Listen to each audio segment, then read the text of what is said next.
Top five, top five, top five. Yeah, girl, you ready to do this? You ready to count this thing down? We're doing the top five, her. Yeah, let's set it off with 1, 2, 3, 4.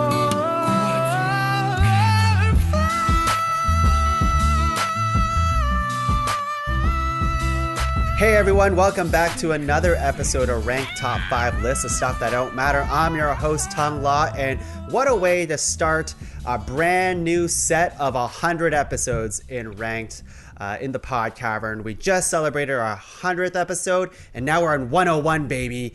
And we're going to start with an annual episode that we do every single year. That's what annual means.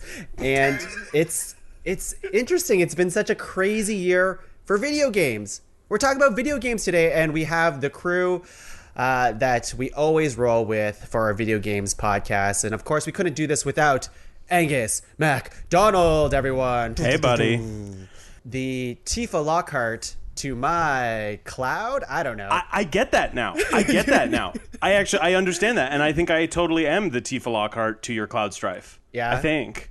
Do you wear a sports bra, or is the people on the internet gonna get mad because oh your my boobs aren't god, big enough? I actually really want to talk about that. Maybe we that shouldn't. part specifically. It was so unreasonable because I couldn't get over it. It was already so extra that people wanted it more. What? They wanted it as big as possible, but hey, we got the next big thing, and that's Angus, everyone. Yeah, buddy. Well, thank you for joining us today. I mean, we couldn't do this episode without you. I mean, it's such an important topic. I couldn't do it without you. All you do is play video games. Oh, basically. Yeah. It's pretty much. That's my life now. It's not good. Where would 2020 be without video games? I don't even know. I mean, we can get into this with the guys, but with the rest of the guests. Yeah. But since pandemic started, most of my time has been us in the video call. You can see I'm sitting on my couch. This is where my computer and my PlayStation is. 2 feet to my right is my work desk. So this is the world I exist in. I work at my desk. I get up, I move over to the couch, and I turn my PlayStation on, and that's like 2 steps away. It's not a crater in that couch. You can tell stories. Ooh. Yeah. Yeah. Quite the ass groove you have over there, Angus. I'm really working it in. Angus, do you want to introduce the next guest? It could be anyone you want. I mean, anyone you want. Go for it.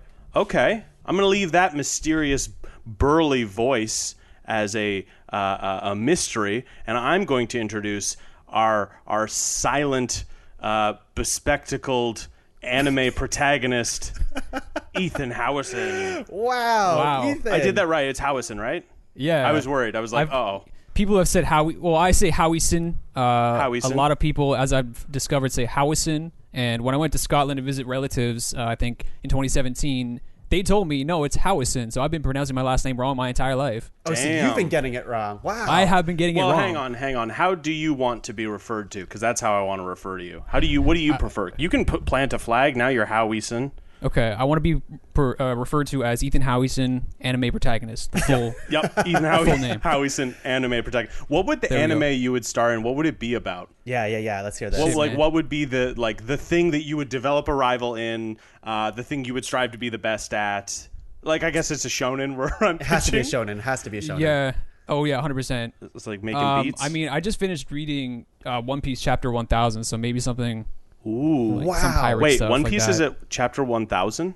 Yeah. Jesus. Just came out. Do I need to start on that one as well, guys? No. It's too long. It's too long. Ethan, oh my God. Ethan only ever appears on the video game episodes. We actually lock him away in the deep depths of his the power pod level's cavern. too high. It's like we have to only let him out during the video games podcast because he's just... As soon as this episode's done, he's working on the next year's video games. He has to marathon through it all. So I'm inventing them as they come out. Oh, you made the video games of this year. That's crazy. Yeah, so I know the definitive list. Yeah, we have to talk a bit then. If you worked on all the games this year, we got to talk a little bit, you and me. Maybe you should have, worked on them a little longer before you released them. Hey, Yeah, it's definitely a quality over quantity type thing. I'll talk to my people. I'll get back to you. Yeah. Ethan, can you announce the very final guest of today's episode? I will. On our final guest, but obviously the most important one, we have the fantastic Christmas sweater donning Matthew Whalen. Whalen? I'm sorry if I pronounced that wrong. Wally. It's funny. I was calling myself Matthew Whalley my entire life, and then I went to visit my relatives over. It's pronounced Matthew Whalley, but that's Whalley. okay. You do have a bit of a whaler type vibe going on right now. Yeah, like you that could is work true. a ship. Like it's a sailery kind of. That would be your anime. Maybe. Not a big ship. Not Yeah, a big ship. I would be like on a whaling shonen anime. Yeah. And like That'd be sick. my special move I would develop over the course of the is just like destroy the environment. It's just like I will kill all the fish. Wow. I got like a real Ahab vibe going on. Yeah. Just gonna say, it's a Moby Dick Shonen Jump thing. That'd be good. That'd be really good. I should clarify, guys. Once again, this is not an anime podcast we are doing today. It is not an anime podcast. We didn't just take on the Ethan brain. out of the pod cavern just to talk about anime, although he's very qualified. Matthew, Thank I you. know you're also a protagonist in anime, but today we're talking about video games. Oh, what a year. What a year for video games. Yeah. How do you even start to begin to talk about this stuff? I guess the question is, before the pandemic, or maybe just in the beginning of the pandemic, did you guys play a lot of backlog stuff? Because that's a thing for me. I always start playing stuff from around January to March. It's always like, what are the games I missed in the previous years? Like Hollow Knight. I only played Hollow Knight this year, for example. I played a shit ton of Ring Fit Adventures still. Yeah. What were the games that didn't come out this year that you're like, oh yeah, this is the one that I wanted to play this year? So this year, the beginning of my pandemic, the pandemic lockup type situation, I was playing a new game at the time that I might talk about a little bit later. But recently, getting to the end of the year, I was forcing myself to play a lot more games that had come out this year. So every now and then I would finish a game and then like slip something in that was like not from this year. And hands down, the most fun one for me was Yakuza 0.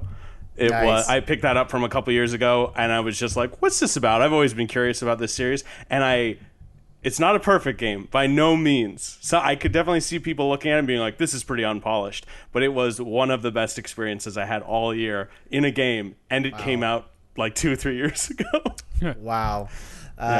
Ethan, Matthew, any games that didn't come out this year that you went to in your backlog? Yeah, I started so my wintertime, there's always a couple of titles that are like late releases. Final Fantasy VII came out in February of this year, but I was fine by like the summertime. Oh, was it April now? Yeah, I'm pretty sure. By the summertime, I always found myself like in like this sort of fast of games. There's nothing like good that releases in the summer, and so that's usually when I hit my backlog. And so I played oh man, I can't even remember the games I played. I've replayed BioShock Infinite. That game's always fun to play. Wow. I played the new Mad Max game that came out a couple of years ago, and that one was neat.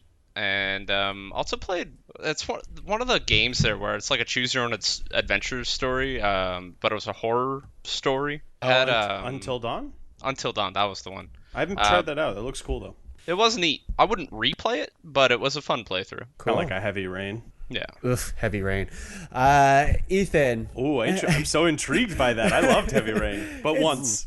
Yeah, once. I don't want to play it the second time. Once. Yeah, exactly. Yeah. And the voice acting, terrible. Oh, Jason! Ethan, how about you? Any games that popped out to you this year in your backlog? Well, you know me. I played 2019's game of the year, Apex Legends, a whole ton. Yeah, so you went pretty strong. I mean, Wow. I'm in that chat that I never joined any of the games this year. But yeah, so you kept going with Apex all year round, eh? Yeah, up until the most recent season, I kind of fell off just because there were so many games to play at the end of this year. Yeah. I just kind of found myself at the start of everything kind of just not really playing video games, kind of going back to stuff I was more familiar with, just kind of like music and things like that, trying to make more music, I guess. That was the first thing I wanted to do with the lockdown. But Yeah. towards the end of the year, it's like video games now. So. Yeah. At a certain point, it felt like homework for me. I don't know if you guys got that, where I was Yeah. like, oh God, I really got to finish this game. Yeah. I would say in the last, I mean, I do this every year. Ethan actually mentioned it, which I didn't realize, but in like the last like month and a half, I'm just stressing myself out playing video games. And just like seeing how many I can beat in like a month and a half. And I beat like, I'm going to guesstimate like five games in the last couple weeks, like just huge games. Oh, actually, there's one more that Matthew and I have been playing together because we share a play group that I think was a 2019 release. I don't think it came out this year, unfortunately, because I probably would have mentioned it. Hell Let Loose. Have you guys heard of this game? No. Oh, it's really cool. It is harrowing. It is harrowing. So it is a large-scale World War II game where each team has like a commander who like gives out orders to like the squad leaders, and then the squad leaders give out their orders to their guys. And when you actually play it with the intent of that like order chain of command, it's really, really fun. Even if you're losing, if you're doing like what your commander wants you to, it still feels really like rewarding. I don't know. It is harrowing though, because you'll like be talking to your friends and then like mortar fire will start hitting next to you, and it's just so loud you can't hear anyone. And it's like I don't know, it's very atmospheric. What would you say, Matthew? Yeah, there's been a couple of times where I'll be like coordinating a offensive with Angus or one other member of our play group, and out of nowhere, you'll just hear like a pew tink. It's like Angus's body's just like collapsed beside me. Oh shit! Hit the ground. And then like you're just like watching a vista, and it's like, all right, it seems pretty quiet. And then all of a sudden, like smoke clouds start to rise up in front of you. It's like, oh shit, people are about to push in here. It's decidedly the opposite of Call of Duty or even Battlefield. It is very not arcadey. It's like it does not take a lot to kill someone. It's really cool. Cool. A lot of games aim to deliver on the male power fantasy. This game says fuck that. Yes, It's like, you are nothing. Yeah, it's like you are a cog in a machine. Great. It sounds like the game I need in 2020. It's not bad. I play. I mean, like I said, like this video games have just been such a hugely comforting thing this year. I'm not exaggerating when I say I wouldn't know what to do without it this year. No, like it's true. It's true, man. And I think that's actually that's factored, because I've been running through a lot of these games in my head for the last few months, and I think truly like how much they helped me get through like this. It weighs a lot more heavily. So like the more enjoyable an experience is, I really am weighting that more these days than not. Because pre-pandemic, I was like in Ethan's shoes. Like I was doing a lot of creating something. I was involved with a lot of stuff. I wanted to just, I took like quite a bit. I'm never on a break with video games. I'm usually like maybe playing one casually. But this year in particular, I was like playing a lot for escapism and stuff. So it just felt really good. I guess we should just get right into it. In terms of the ground rules of today, it's going to be like a lot like every single video game of the year podcast we usually do. But let's get some things straight. The video games had to have come out in 2020, correct? Yes. That's a big factor. So here we go. I'm going to say it right now. Among Us doesn't count. I'm sorry. That's true. And I'm for it. I think that's a fair. I don't want to talk about Among Us. Everybody else on the internet is talking about Among Us. We don't need to. I mean, what do you guys think? What do you guys think? Like, we don't have to rank or rate Among Us, but it shouldn't count, right, for today's deliberations? No. Well, yeah, it's not games that got popular in 2020. Games that came out in 2020. And I'm hesitant. I think Tuong and I might be on the same page here. I don't know about the rest of you. I think Ethan's on the same page, too. It's fine. Like it's cool. It's whatever. It's fine. So utterly happy for the really small team that developed it. I think I am so incredibly happy for them. We'll get into it. I'm very sad for some other teams. This team I'm really happy for, but also the game I'm like, yeah, it's cool. It's like a Flash game, but the main mechanic is the group you're playing it with, so it's really like hit or miss. I haven't played it with randos. Yeah, I've only ever played it like on Zoom meetings with people I know, and it's fine. I got the Switch version, which I thought was much, much better because I was playing on mobile, and I thought it was just so shitty on mobile. Like, it just kept crashing on me and all this other stuff, and I'm like, I don't get why people like this game so much. And then the other day it kind of clicked with me, but at the end of the day, it's kind of like, this game's fine. Remember when Werewolf got big? Like when people were opening their minds when it came to what a board game could be, Werewolf became like one of the big ones, and I was like, yeah, it's a really good party game. I just don't like games where I have to lie to people. I'm just so shitty at that. So I'm such an honest guy. I guess. You're a good boy, yeah. Yeah, such a good boy. What other ground rules do we want to set out for this year? Like early access, we kind of talked about that. Yeah. Oh, yeah. There was a couple of big games that were dropped in early access. Baldur's Gate 3's out in early access. So without getting too much about those other ones, Matthew, what do you think, like, that is a big early access game that came out this year. Would it count for this year's deliberations? I think a key part when deciding that would be how far along in early access it is. I'm going to stick with my BG3 example I just used because it's actually still really early on. It's not even technically a complete game yet, so I don't think it should qualify because how can you evaluate an incomplete game? But there's other games that are in early access but are more or less complete. I'm struggling to think of an example, but I know there are some out there.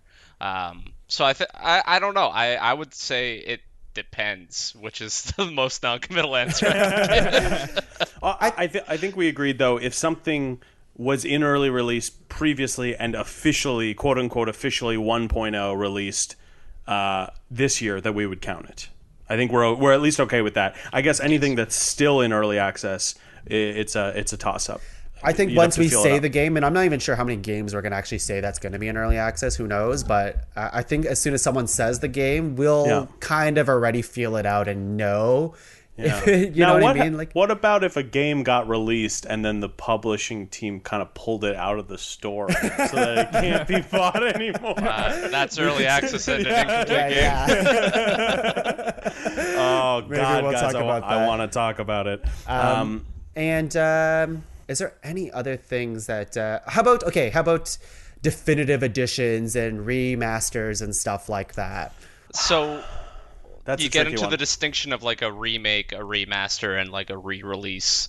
I think remakes, games that are fundamentally remade from the ground up, should count, of course. For sure. Mm-hmm. So like last year we had what was it? What's the Monster Hunter? Iceborne. Yeah, so it's like that was a really big expansion, but it felt like a full game, right? Yeah. Yeah, they reworked a lot of stuff in it.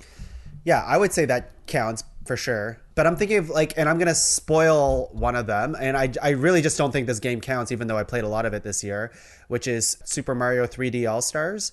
That game is just 3 games. They barely did any work on the game. They just put it into a disc and released it to everyone in one package, you know?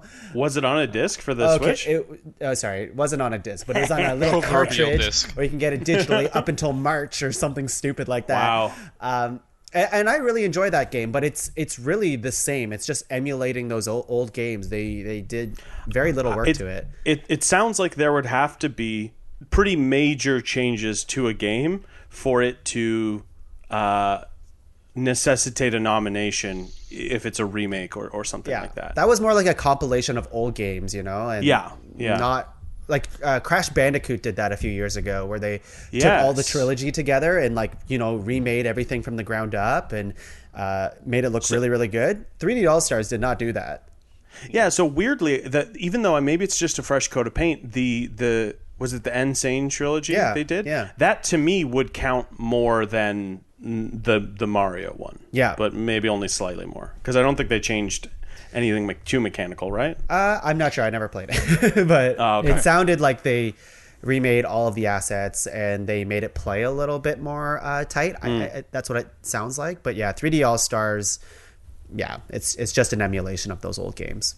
Mm-hmm. So it sounds like remakes are a yes. Remasters are a no. Most unless they change something drastic to it, I would say then.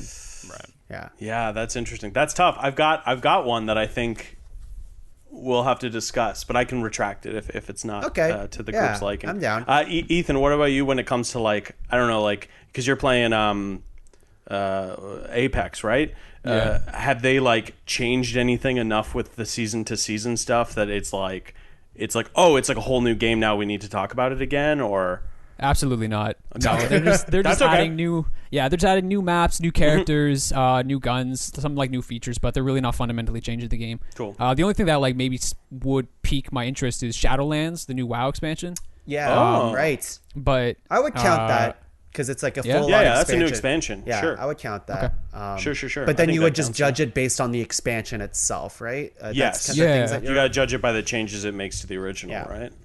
Cool. I think that's it for ground rules. I mean, it's exciting time in the pod cavern, everyone. Every single one of us got a PS5.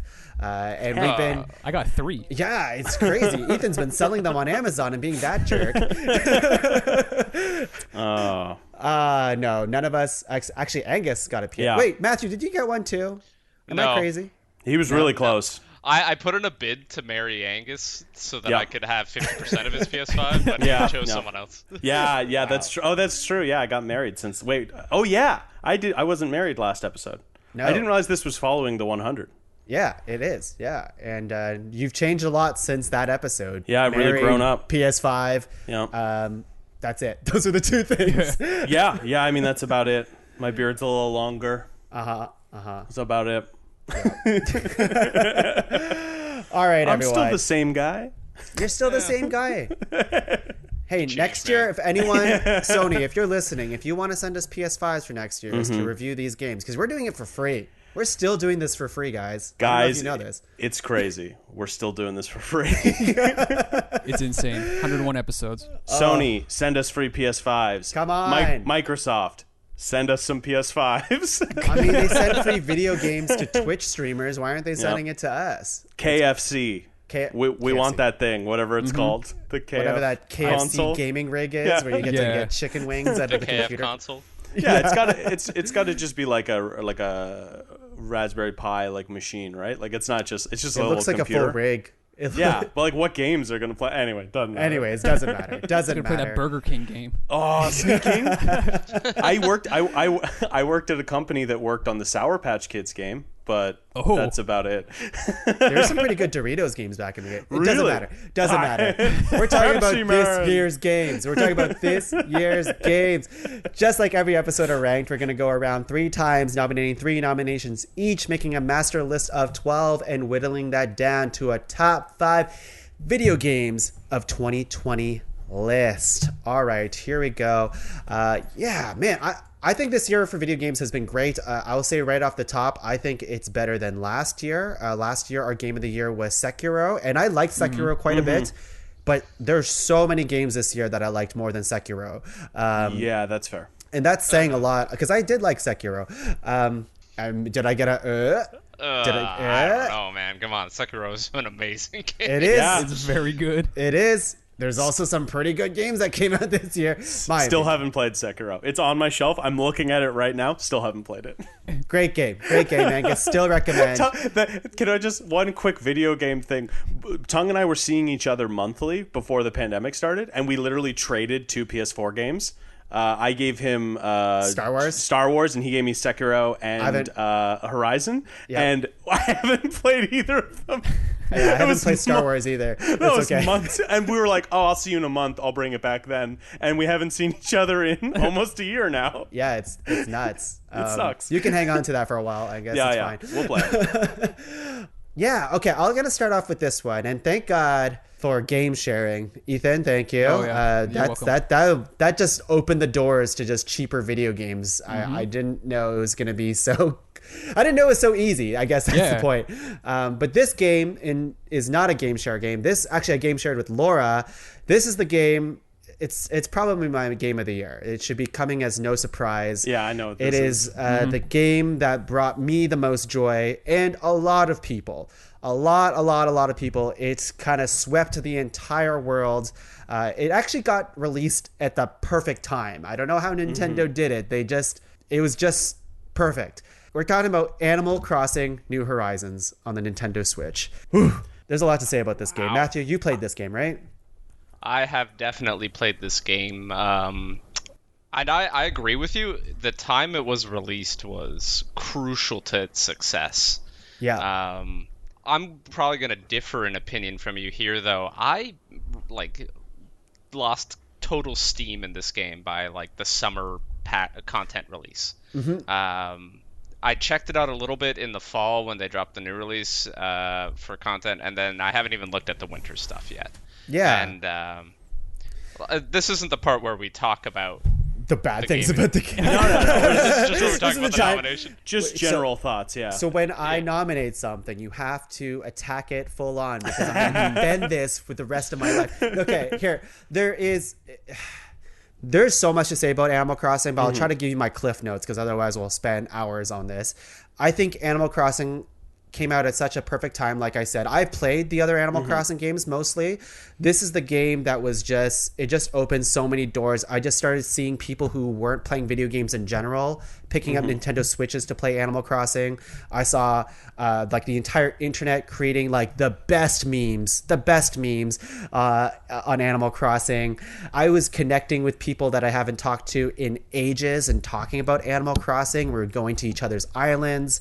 It was such a wonderful, let's say, 2 months of everybody playing the same game at the exact same time. It was nothing like I've ever seen before. It was such a positive moment at the beginning of COVID that kept people like sane, I think. Tuong, you can edit this out if you want. Yep. I don't know if this is a secret or not, but I was at your Animal Crossing wedding, and it was it was beautiful and lovely. Yeah, it was lovely. It is so cool to just do that was a cool thing. Like that. Yeah. It's like everyone come over. Laura and I are gonna craft. I bought her a Nintendo Switch Lite that she hasn't touched again since putting down the Animal Crossing. She still put 200 hours in it, but hasn't touched it since. It just gathers dust now. But for a while, she was just playing over and over. It's a very relaxing game. Yeah. You're fishing, you're catching bugs, you're just building furniture and decorating your island, and that's the game. You're just kind of talking to your island buddies and doing whatever you want. And I guess the difference between this game and the previous games is that you can craft stuff. You can there's more online features which are questionable. It's Nintendo.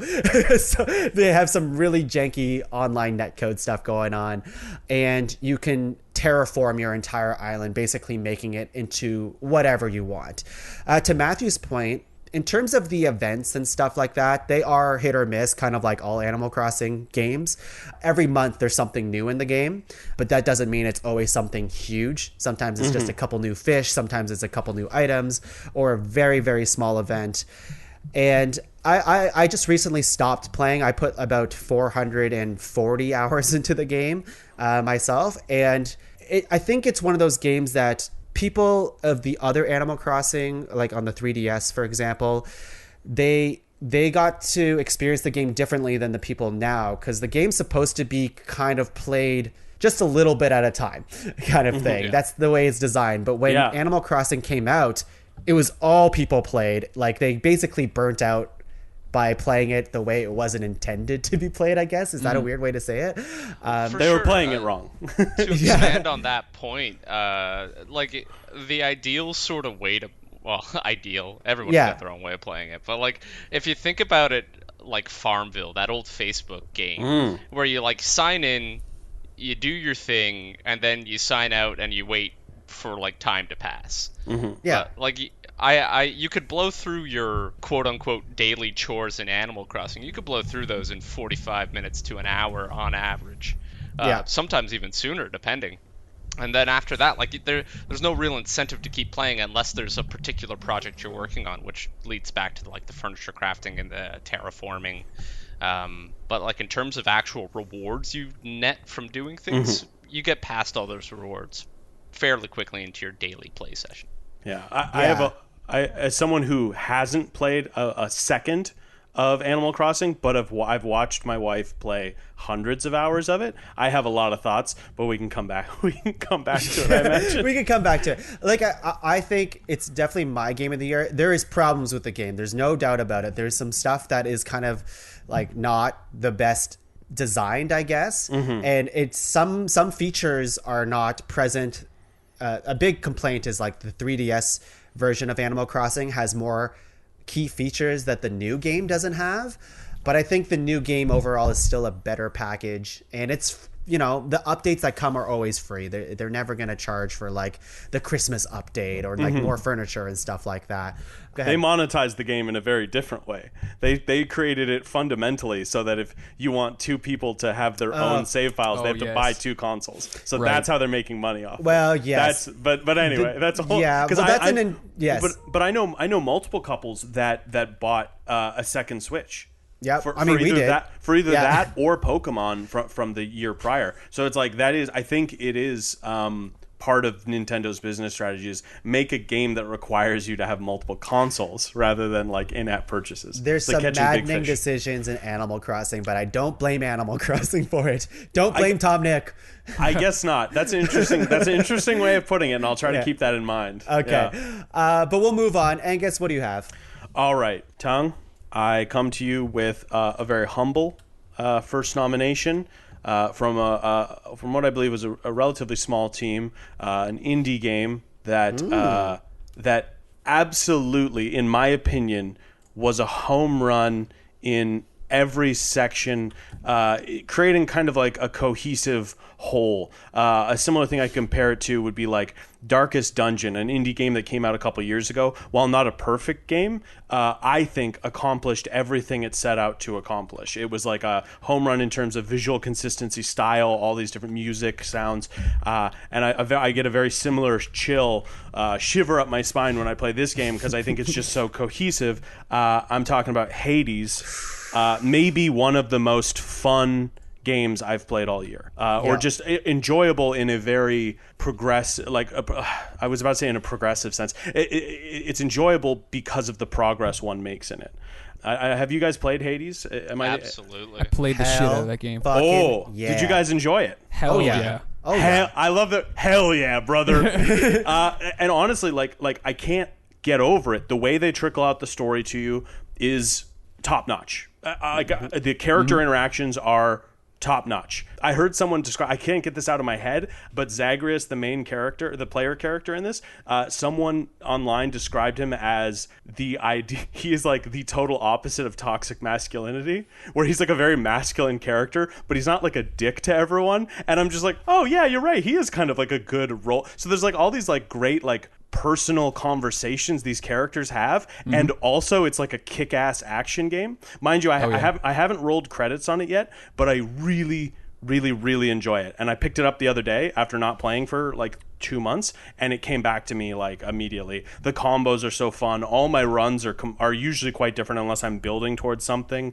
All the weapons feel really differently. The gods are all like sassy in different ways. I mean, for those of you that haven't played at home, it's basically you're playing as the son of Hades, the Greek god of the underworld, and you're trying to escape hell. And it's not a roguelike. I guess it would be a roguelite. Because there's like incremental progress. Basically, I don't know about you guys, but it felt like for me, every single run, even if it didn't go well, I still made some kind of progress based on like currency or something like that, or like leveling up a trinket or something. So it just felt like I was always moving forward, which isn't always the case in a game. Huge. So I don't know what you guys thought about it. I agree with everything you said, Angus. Like when I picked up that game, after the first run I had, I felt this game was special. In a way I've never felt with other roguelite or roguelike games. I don't even particularly like those kinds of games, as I've found out while playing some other ones. This one was just different in a way that I haven't experienced before. I think what I came to was that this game pats you on the back and kind of says, good job, even if you die from a run. Yeah. And you get kicked back to the start and you're like, okay, I have all this stuff I can do in between these runs. The run is like, it's half the game, but the other half of the game is like the interaction you do with all these other characters and all the upgrading you do. Yeah, there's this really satisfying downtime between each run. 100%. Also, one last really quick thing that I love about it is it's one of the first games I've seen that like really gracefully weaves character death into the story. Like when you die and go all the way back to the beginning, the characters are literally like, oh hey, it's good to see it, guess you didn't make it this time, you'll get it next time, I believe in you. It's like all these people just being really nice to each other. Yeah, totally. Yeah, that's awesome too. How it seamlessly, the concept of it is perfect for a roguelike game where you constantly die and restart. Like it's perfect for that. I think the other thing too that I really love about it is that the ability to kind of plan your run out. at the start, because it gives you these different weapons to choose from. Okay, I'm gonna use the spear this time. That means I'm gonna aim for like the like Zeus boons or the Poseidon boons instead, or something like that. I'm gonna use the bow this time, so I want to use Artemis or something like that to get all the crits and things like that.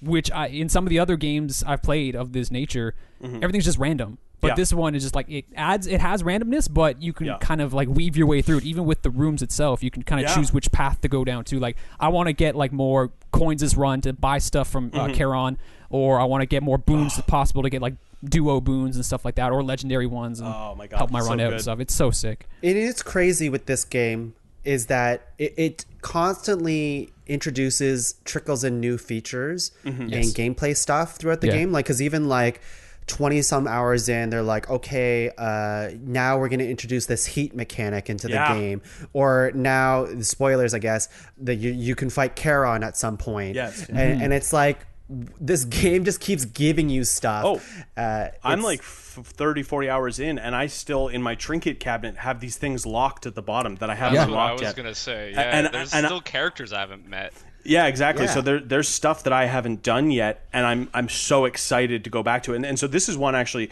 I had a really interesting feeling with it too, where I was playing this pre-launch. I was playing this early access this year, and I actually got to the end, I beat the last boss, and they were like, okay, so it's early access, so we don't have the ending yet. Come back once it's fully done, and you'll get to see what happens next. And that's cool. And literally the 1.0 patch dropped, and I finished work, and I turned on my TV, because I was playing it on my TV via my computer and stuff like that, and I played a run, and I was just like, okay, let's do it. And I did it, and I beat it, and it was just a really exciting feeling. Like, I was just so jazzed about it. Matthew, did you play it on Switch, or did you guys play it on Switch or PC? I was playing it on Switch. Yeah, me too. Same. Playing it on Switch was great. Games like that, once you start to get the rhythm and how the game functions, you really don't need to devote all of your attention to it while playing a run through. Like, I'm sure you guys can agree to this, but after your 50th run, like the first two sections of the game are just like a cakewalk. Like, you maybe tune in for the second boss, but even then you breeze through it. And so, like, I like watching TV shows. I'll throw on The Office while I'm playing it, and then like, I've reached the third section of the game. All right, that goes on pause. Pause it. Yeah, exactly. I'll run through this part. I died. Back to the beginning. It's literally my only only complaint with the game is that it's so interesting that I have to listen to it the whole thing, because like I would normally with roguelites like a Binding of Isaac or a Dead Souls, all these kinds of games, generally once I get a hang for it, I'll put a podcast on while I'm playing it, and it's one of my favorite things to do. I kind of like, I'm getting two things done. I'm listening to a podcast and I'm playing a game. But this game, my only complaint is I cannot listen to a podcast while I'm playing it, because I want to hear all the dialogue. Yeah, because it never repeats. Like, the dialogue is always different. It's contextual too. So like, if you do certain things, you'll get different dialogue. It's great. I'm sorry. I love this game. Yeah, I love this game. It's a phenomenal game. We could talk more about Hades in a little bit, but of course, it's an amazing game. I know where this is going. Ethan, what do you got? I want to talk about another small team. You guys, I don't know if you've heard about them, called Naughty Dog. Ooh. Never heard of them. No, never. Crash Bandicoot? Yeah. So they released a game this year called The Last of Us Part 2, which I would like to nominate. This is the follow-up to The Last of Us. I think it came out in like 2011, I believe. 2013? It might have been 2011. You might be right. Okay. I'll look it came out like 7 or something years ago. So 2013, long time. I guess. The original game is my personal game, my favorite game ever. So this game coming out was just a huge landmark in my calendar. I was very happy it actually came out this year too, because there was a couple of delays in there, and I was worried that it wasn't going to come out. But I'm glad it did, and I'm glad I got to play it this year. So if anyone who doesn't know about it, Last of Us is just a post-apocalyptic world overrun by like zombies. They have like a fungal infection that it turns everyone into like the living dead, more or less. And you're just kind of like going through this world and living amongst its people, and the people you're living with this time is Ellie from the first game, and you're kind of walking through the world and seeing the world through her eyes, and kind of going through the story about the consequences of what happened in the previous game.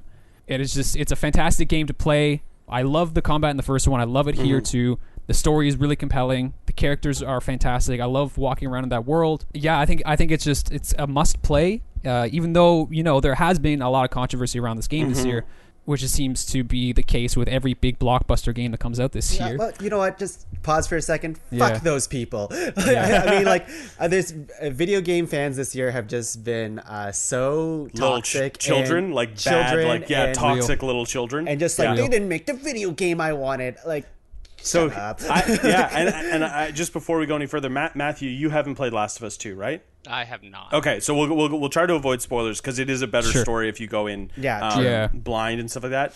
I have such a complicated relationship with this game because I think it's truly a wonderful piece of art that was incredibly tough to play at this point.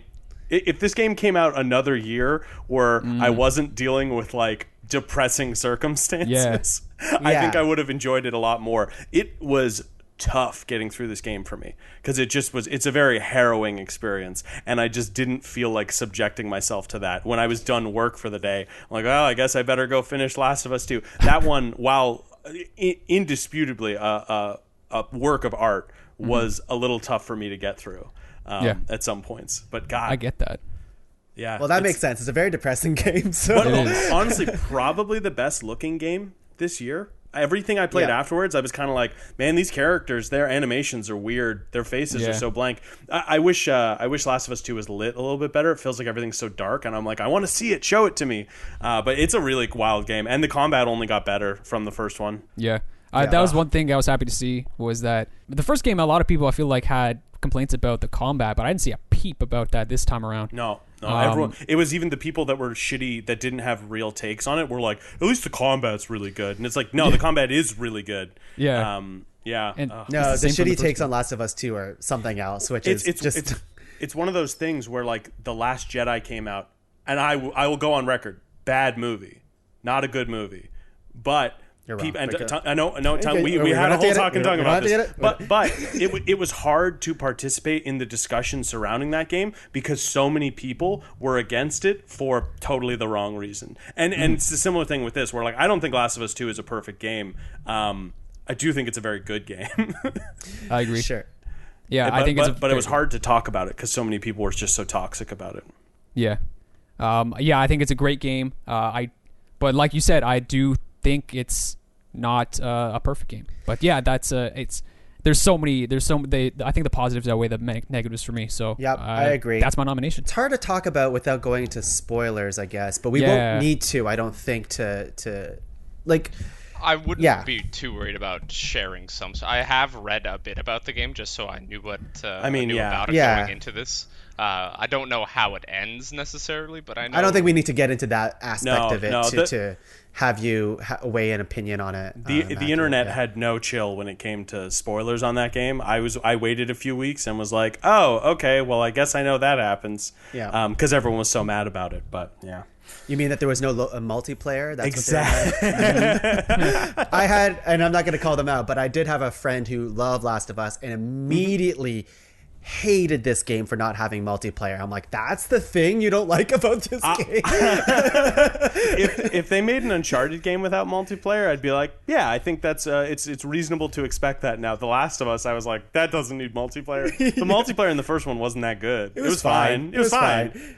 But that's a weird thing to get hung up about. It doesn't matter. Anyway. There was one extra thing too I want to say about that is probably they made a new benchmark for accessibility options in a video game. 100%. Yes, that's actually and I my heart goes out to them because literally at my work I am working on certain accessibility features. Sick. And they are tough. They like obviously very noble, and I like that I'm working on it in a conceptual sense.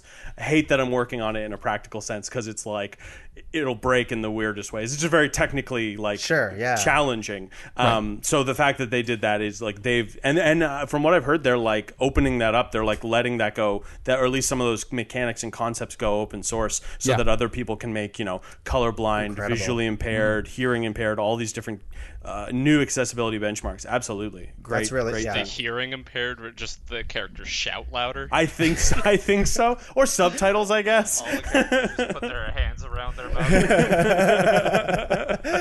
Matthew, what do you got as your first nomination? Jesus, we're still in round 1 here. Oh boy! All right, Yeah. we'll speed up a bit. So okay. the sibling game to Animal Crossing, almost like the yin yang of video games. You had Animal Crossing embodying the tranquility, the peace. I'm nominating Doom Eternal because that game is just the embodiment of rage for mankind. I love the Isabelle and Doom guy memes that are coming out because they came out the same day, right? So yeah, really cool. It's that game is probably my game of the year. I love that game. I got frustrated with it at times, but only to its credit because like it sucked me back in. I'd like be like, that was bullshit. I can't believe I died like that. This is I hate this game. I'd get up, get a drink of water. I'm like, okay, fuck these demons. I'm gonna get them this time, and then go all in. So I haven't played this one. I played 2016 Doom, and it blew my mind how good it was. I had never played a Doom game before. I'd played more like Unreal Tournament and like Quake a little bit. So I'm familiar with the specific version of that FPS genre. But does it improve upon the one from 2016? Was it 2016? The last one? Yes. I assume the rest of you guys played this one, right? I played this. Yeah. And I played a did little you bit. guys play PC or console? I'm always curious. Console for both times. Yeah. Nice. Tuong, what did you think of it? You liked it? Of Doom Eternal? Yeah. Or the original? I love Doom the original. Eternal, Doom Eternal, I think, without getting too much into it, because I'm sure we'll get into the second half. Sure. I think it has some really, really high highs and some low lows, in my opinion.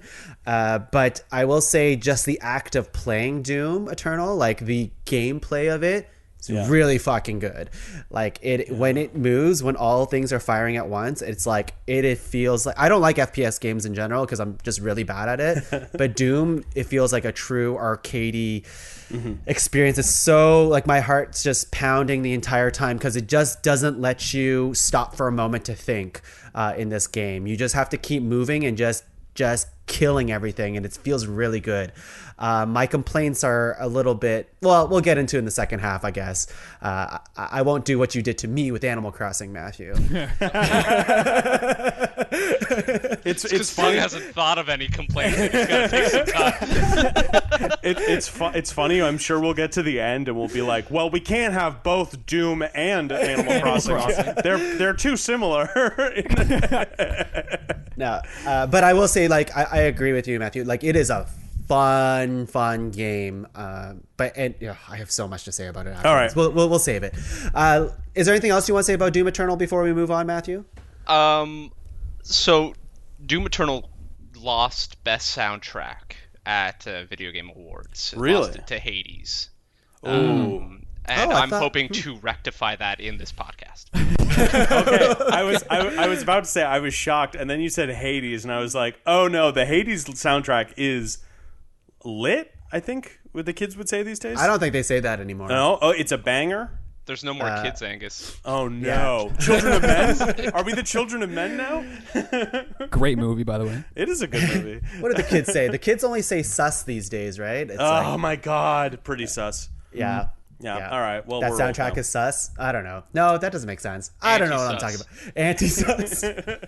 You know what else is sus? My next game, and I have. What was that inflection? Solid segue. Game. I was just trying to. My page was loading, so I was kind of like stalling time at the same time. Yeah, it showed. I'm really smooth at this. 100 episodes in, I'm a master at hosting. You got this. Okay, this game might be my true game of the year. It's hard to say. Ooh. It's hard to say. Okay. Animal Crossing is. It has so much emotion to it because of what it's done and how much happiness and joy it's brought me into this world and all this other stuff. I already gushed about Animal Crossing, but this game is how do I explain this? I have such a deep relationship with this franchise. I do. Oh. And when they remade this game, I was excited. Very, very excited. And this had been rumored for years and years and years.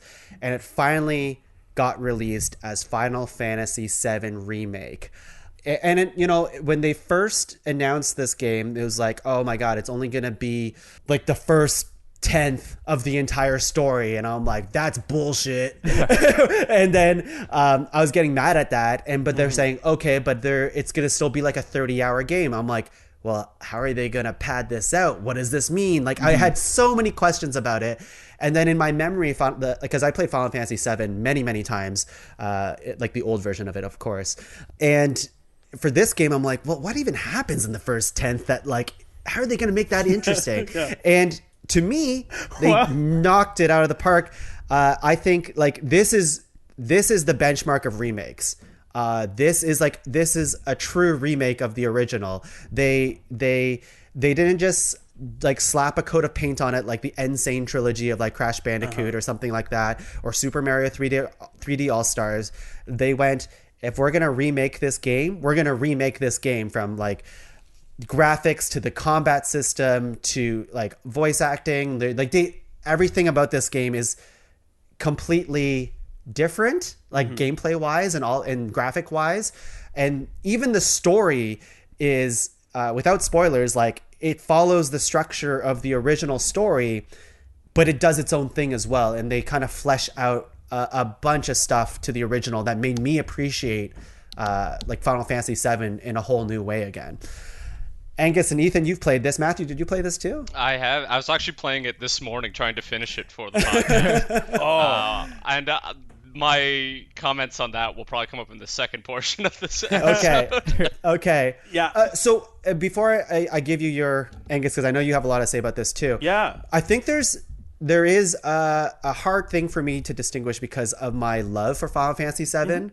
So it's one of those things where I'm almost too close to the material, where I'm just like so blown away, being like, oh my god, it's Cloud, oh my god, it's Tifa, Aerith, it's all my favorite characters, and they're animated, and they're talking, and they look so good, and Tifa's boobs are huge. What's going on? Yeah, what are people complaining about? They're already massive. They're already massive. People it's don't insane. It's Laura walked in and she's just like, are her boobs supposed to be that big? And I'm like, yes. Now let me get back to the game, Laura. Shut up. This is for work. So I had never played. Ethan, so you played this, right? Yeah, I have. I had never played Final Fantasy VII. It's one of those blind spots. It's that and Ocarina of Time that, like, people have told me that I can't call myself a gamer because I haven't played those two games. And I, for the most part, I mean, maybe not time-wise, but ultimately, I really enjoyed Final Fantasy VII Remake. I think what it did really effectively is get me excited for whatever's coming next. More so, baby. So, because that's the thing, like, basically, the extent of my Final Fantasy knowledge was like a couple of the characters who were in this game, and then a major thing that happens later in the game, and that's about it. So my girl, or my wife, who was a fan, I don't know if she played the game, but she's like, oh, like, I loved the movie they did, and she like read a bunch of fan fiction, so she knows it all. And so she was sitting there watching it with me, and something would happen, and she'd be like, oh, that's interesting. They really are changing this. And I'm like, what? And she's like, I can't tell you.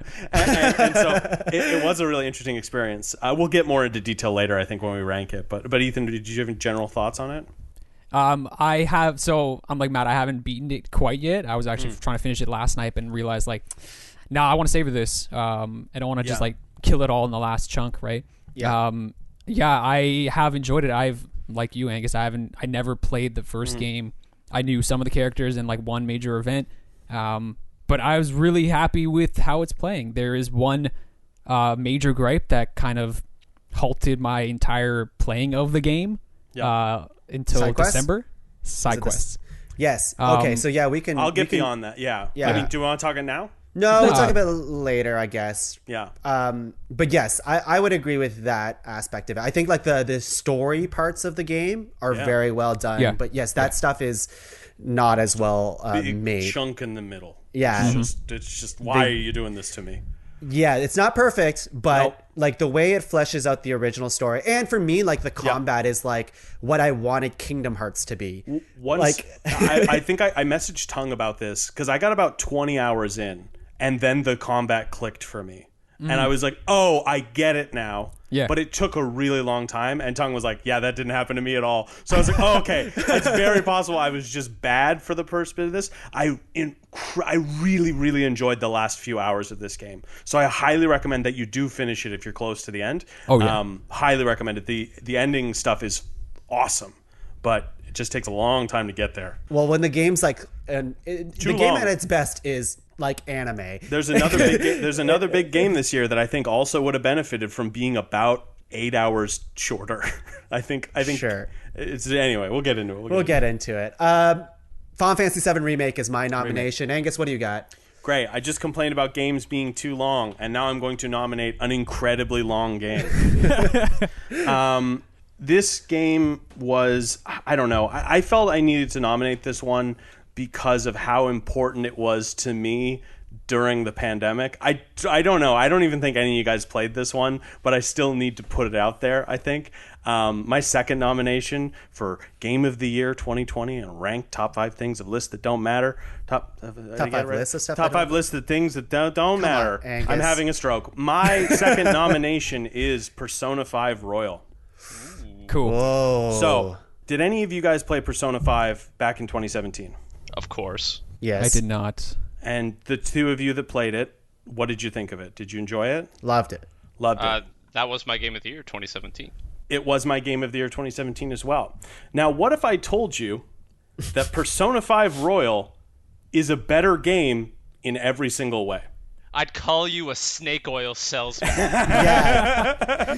So this game, and I do think this changes enough to kind of get past our whole remake rework stuff.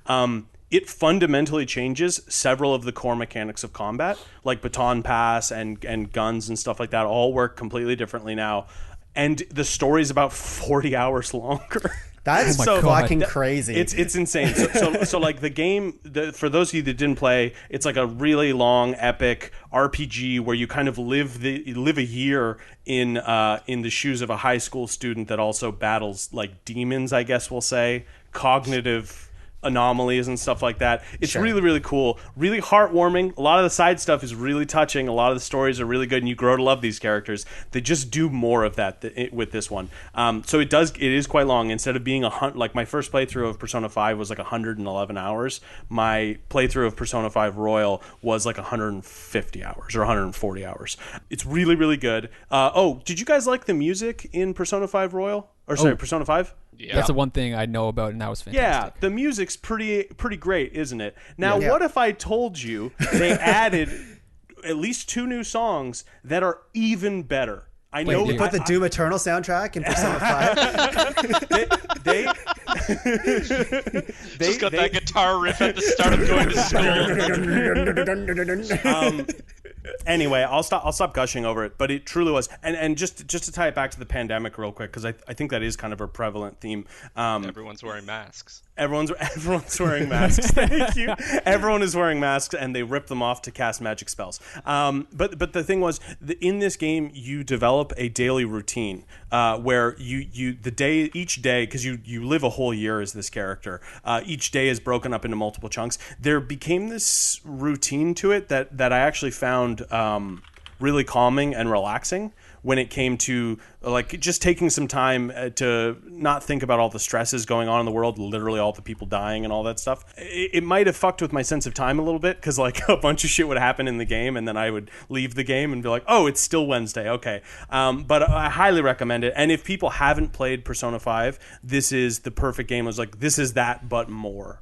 So yeah, it's I totally would count that as well because they refined a bunch of the mechanics and they added much more. That feels like a new game to me. Like, it really does. Yeah. They made certain aspects. Like I never used my guns in the first game, and they just made it like a whole thing that's like way more fun now. Anyway, if I could play more of my girl Makoto, I would. Dude, I will say that the new characters they add, the Persona fan base went crazy for them. My wife and I are both big fans of the game. We didn't like one of them that much. The new like Phantom Thief member you get, we're like, yeah, she's fine. Everyone was in love with her, but like just getting to spend time with these characters again was so enjoyable. Cool. I love it. Ethan, what do you have? Second nomination. Wow, only the second round. Okay. All right. All right. My second nomination is going to be Ori and the Will of the Wisp. Ooh. Oh shit! Yeah. Sequel to Ori and the Blind Forest. Game is just your, I don't want to say typical, but it is a Metroidvania game. Hand painted graphics. It looks amazing. Fidelity's fantastic. Gorgeous. Yeah, it's a gorgeous looking game. It's just a delight to play. Like I've told Tuong before, I've started Ori the Blind Forest twice and stopped at the exact same time. Both attempts, I played like maybe 2.5 hours and just really was not into it. And the reason for that was because of the combat. But this game changed it completely from this like weird shooty wisp thing that you had in the first game to like you have weapons basically. You have blade. like spear. Yeah, you have spear weapons. You have a spear. You can get a hammer thing like that. It just made it so much more enjoyable to me. I did a lot of like really cool. nice. Yeah, I did a lot of cool changes in terms of combat to make it more to make it a game I wanted to play, and I'm happy I picked it up because I fucking loved playing this game this year. Talking about music, this game had fantastic like orchestral kind of music throughout the entire game. What's really cool too is that no character talks in it, but it tells a very like emotionally engaging story, which is really cool to see. Well, they talk in their like whatever language they made right, up. Okay, Like Charlie Brown talk. Like simian. Yeah. Simglish or whatever it was. Or the Animal Crossing noise where it's like.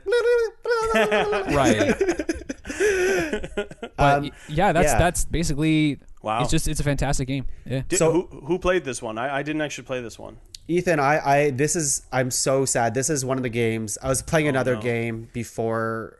I just ran out of time. Yeah. Yesterday was when I got to fire up Ori and the Will of the Wisp. I put like 4 hours into the game. I truly, truly wish I put more hours into this game this year because I think it would also rise to like top ranks for me. Right. Love the first game, but you're right. This game is just so much better in basically every single way. Like the platforming is really tight. The fidelity, like you're talking about, like it's just so.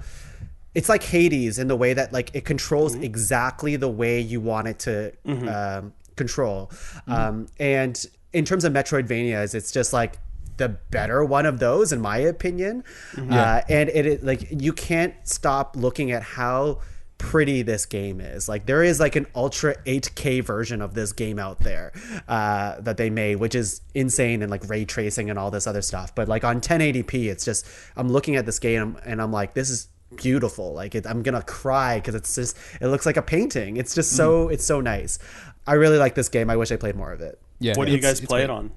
I played it on PC. Nice. Yeah. I did. I actually hooked up my Steam Link again. I got it on PC. I've been doing things where I only like playing games on my couch these days. And even though I have a gaming PC, I just don't want to sit in my gaming chair anymore. My computer's in front of my couch. It's perfect. Yeah, I should do that. I'm fusing with Ultimate it setup. Yeah, it's killing me. Questionable. I'm gonna be like a couch centaur by the end of this. Angus has a resting heart rate of 100. Half man, half couch. I am more sofa than man. But I hooked up my Steam Link to my TV, and it's been playing sick. very, very well on it. So, Nice. Yes, Ori's been a fantastic time. I can't wait to play more. I just realized that we were going to have a whole section in honorable mentions where it was like, what's the one game you wish you had time for this thing? Yeah. We'll get into that. That's awesome. Matthew, what do you have? I actually also am going to nominate a Metroidvania style game. This one is called Carrion. Made by what's it? Revolver Studios. Devolver. Devolver. I love this game. It set out to strike a very particular atmosphere and a very particular style of play, and I think it nailed it perfectly.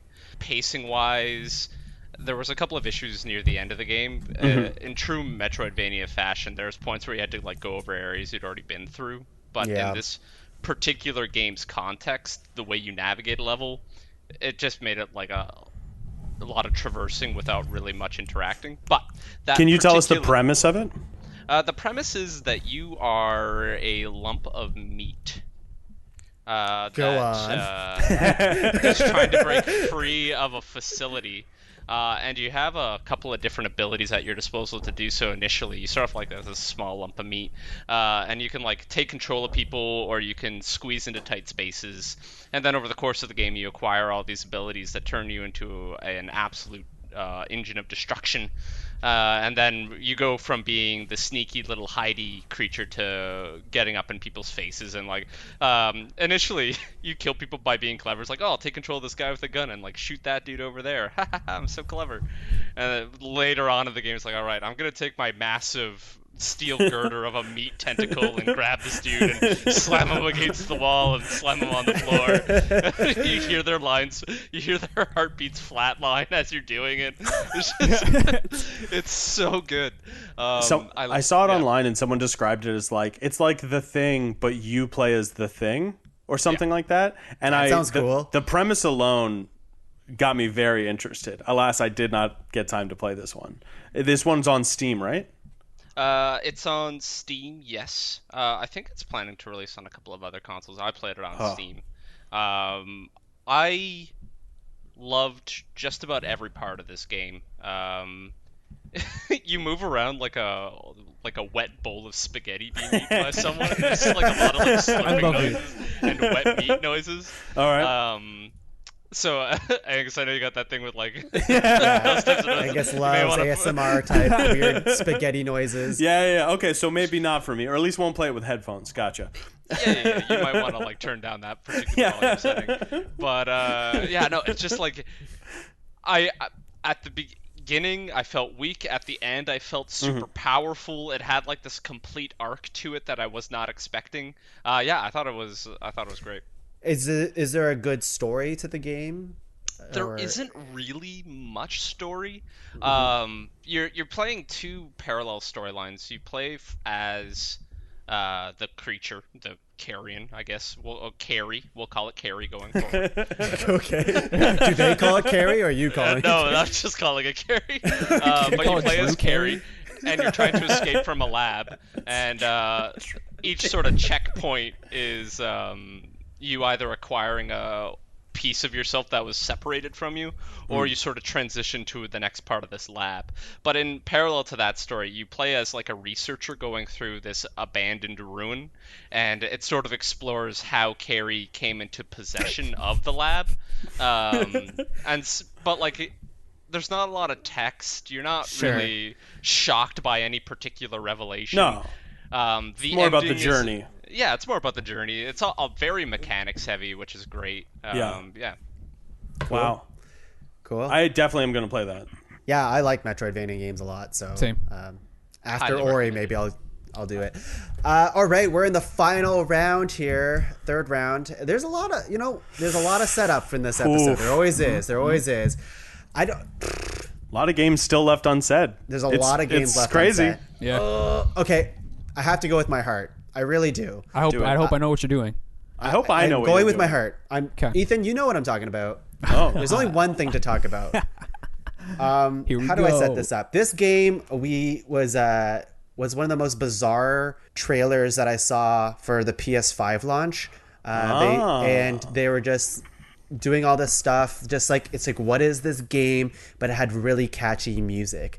And as soon as I heard that music and was watching how bizarre this game is, just on a trailer aspect of it, I fell in love with it. And it almost became like this running gag with like Angus and a bunch of friends, where it's just like, almost. We talked about it daily, and we knew nothing about it. Yeah, constantly. I would send the song to people left and right.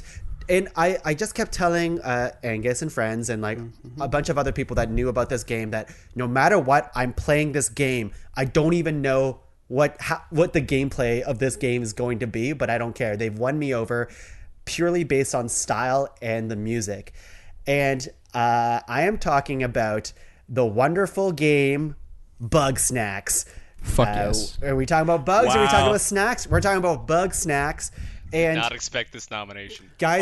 I'm telling. I did. I'm glad you brought this up. Okay, this is okay. I guess I have so much to say about Bug Snacks, but let me tell you this: it's a short. Me too. I don't know 8 why. 8 to 10 hour game. You know why? You know why?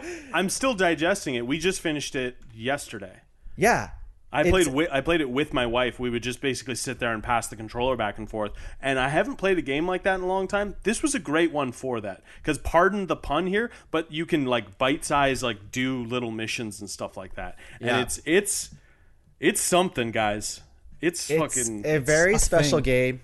It's a very special game to me. In a world of just like bunch of downer games of killing and all this other stuff. And there is this game. There's a lot of heart and deep, like philosophical life shit going on. In this world of grumpuses. It's like if a kid's show tried to tackle real problems, like why a marriage might be failing, or unrequited love, or accepting differences in others, or knowing what's wrong with yourself. It's like it's insane. It's insane. And it's about like catching like hamburgers with legs. Yeah, it's the best. So for context, at first it's a lot of there's bugs on this island, and they that are in the shapes of snacks. They're bug snacks. So you got burgers that are named bungers. You got Scoopy Banoopies, which is my favorite, Scoopy Banoopy, and they all talk like Pokemon. Yeah, and they just say their name. They say their name. It's hilarious, and the whole idea is you're catching them. You're gonna set up traps to catch them. And then throughout the game, you're like giving them to other grumpuses. You're kind of burying the lead here. The whole thing isn't that you catch them. The whole thing is that you catch them, feed them to people, and then their body parts turn into food. Yes, I was going to get to that, but yes, their body parts turn into a strawberry or a banana. And they get into that. They get into the body horror of that. Matthew, this game actually is for you, I think. Because if you're hoping they address the body horror, they kind of do. Yeah. Maybe not to the level Carrion might, but they definitely don't ignore it. No. Oh man. Oh, can I also say my favorite bug snack? Yeah, go ahead. Flapjack-a-rack. Yeah, but Bunger is a house favorite here. Bunger.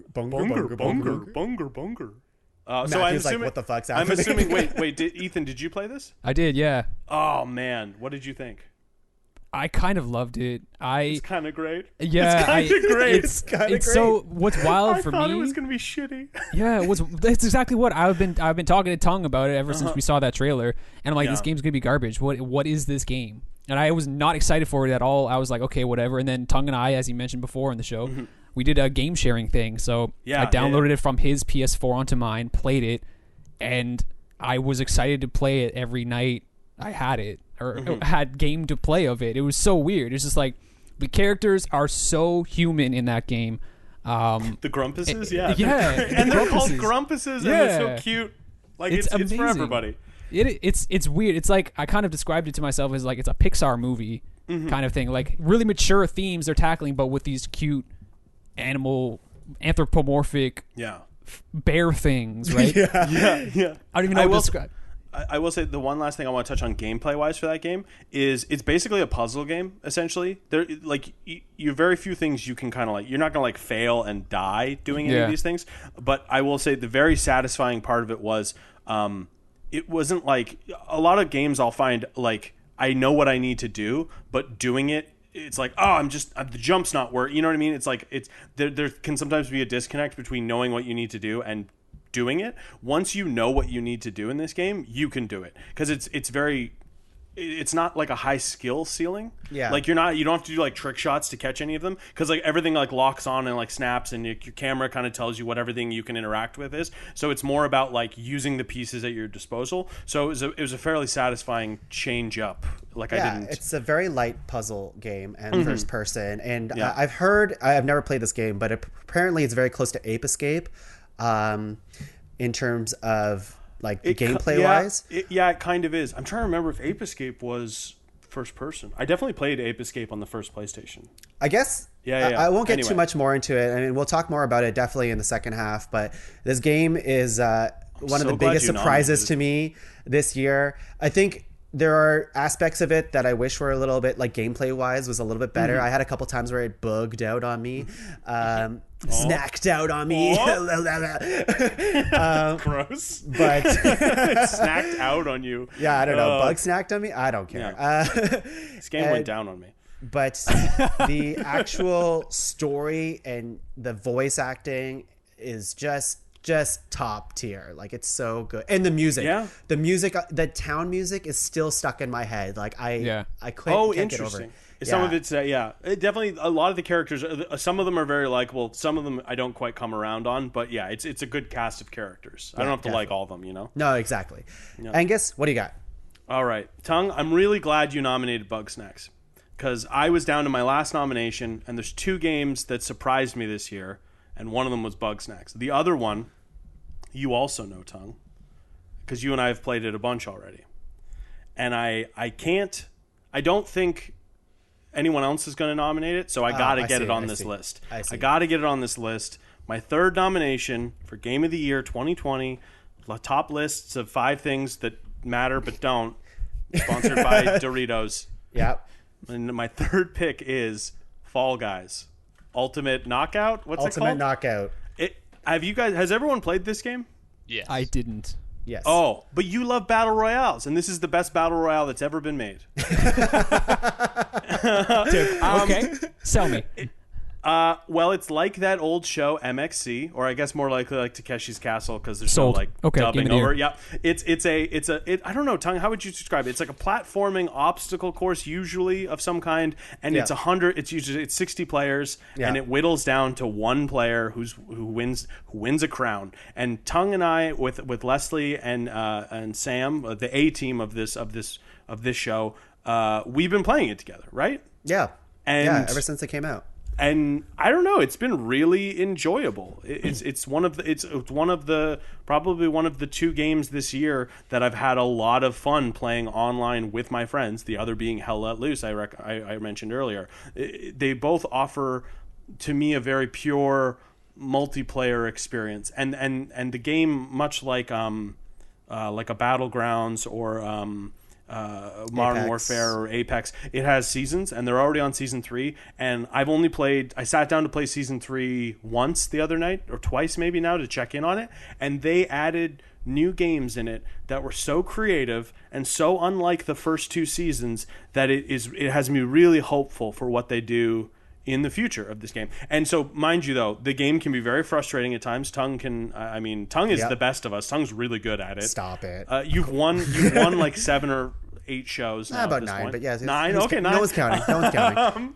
I've won a couple, and I got to say it's very exciting. I've never won when any of my friends were watching, but it's very exciting. I don't know. I'm not sure what. Tuong, do you have any thoughts on this one? Matthew, you've already played it. Yeah. Let's go. Matthew, you said you did play this game? Yeah, so I appreciate this game for what it is. I played it like controller handoff with my fiance while we were sitting on the couch. And just sort of that. It's like playing Mario Party with a whole bunch of different people from around the world, which is some of whom are assholes.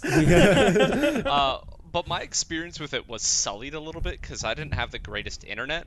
And so there was a couple of frustrating times where I'm like, oh, this is the run. This is where I'm actually going to win and get the crown. And then I'd like be jumping to grab the crown and be like, someone else won. And I'd be like, but I was there. I literally had that happen where I was like way ahead of everyone, and I'm like, the crown is right here, and then it was like, oh no, you timed out like at the beginning of the run. Yeah. And so like after the 5th or so of occurrence of that, I was like, maybe this game's not for me until I upgrade my setup at home.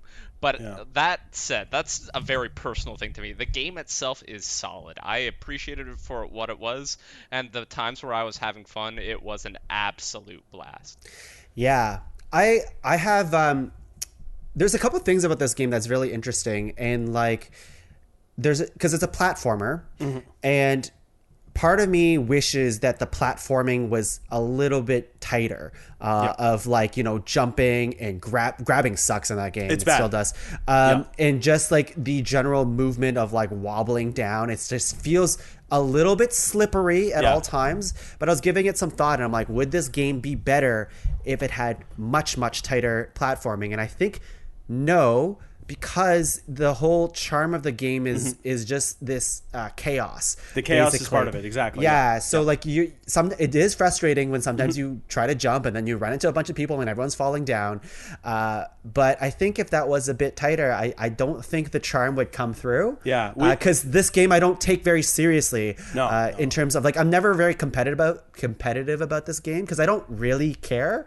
I mean, you get to Hexagon and you're pretty intense. Sure, but Yeah, like you get I to don't that last round. really care. At the end of the day, it is much it's just one of those games that I got to experience this year with like my good friends, and you're playing it and you're just laughing your ass off at whatever's happening while you're playing it, and that's the best part of this game. This game is infinitely better with a party of friends, preferably a full party of like you and 3 other friends. It is not the same playing by yourself, 100%. I've never played by myself, and I played once and I hated it. I used to, and that's actually how I won. I've won. I think all 3 of my wins have been I've been playing by myself.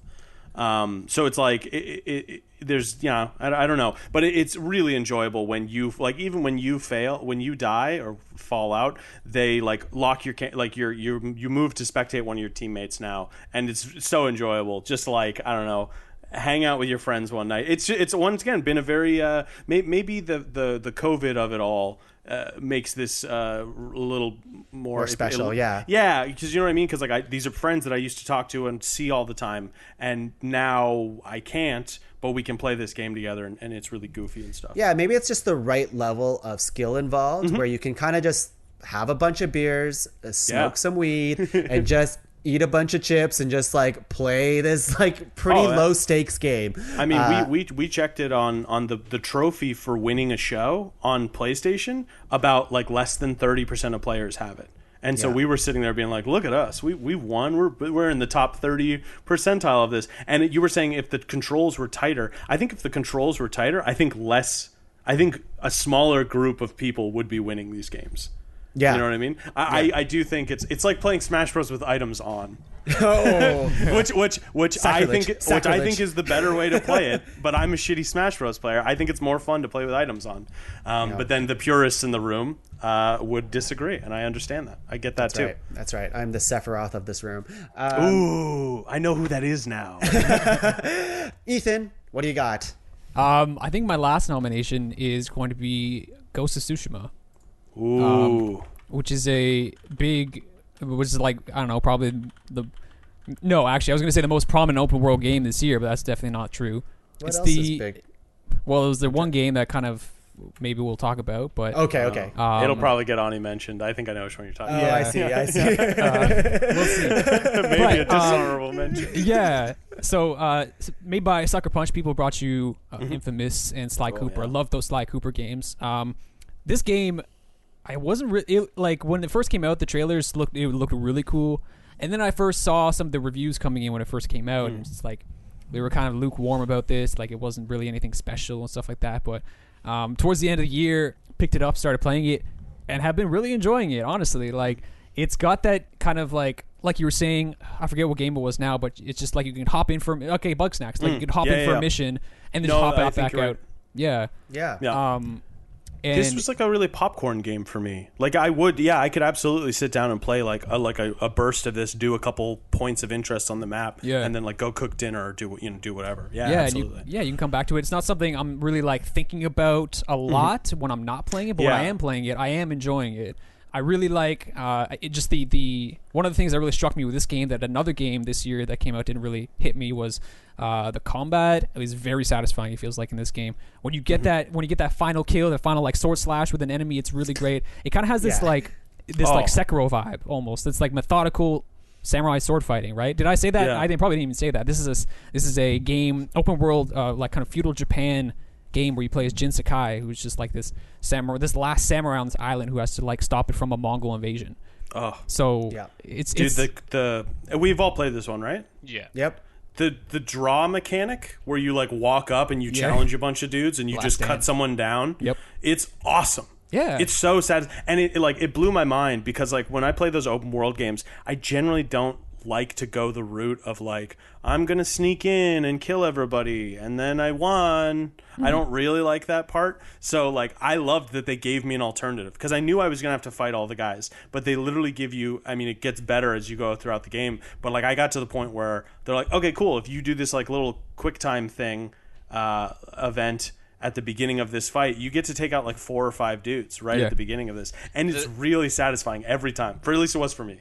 The game is by no means easy, but it makes it very easy to look like a badass while playing. Oh, yeah. You feel powerful. Yeah. Yes. I played that right after Last of Us 2, and it was like my neck broke from like the tonal whiplash of like not like of like. In Last of Us 2, and I think it was one of the strengths, was that like a lot of the combats I got by the skin of my teeth. Where I'm like, oh, I left that and I'm bleeding and I've got like 3 bullets left. Whereas I go into like, I had a really sweet bow build in Ghost of Tsushima, and I just walked in and I like shot everybody down with arrows and then sword fought the last dude, and I was like, I am a god. The game gets considerably harder towards the end, I would say. I was playing on hard mode and then I had to like bump it down a notch because I was like, it got weirdly hard.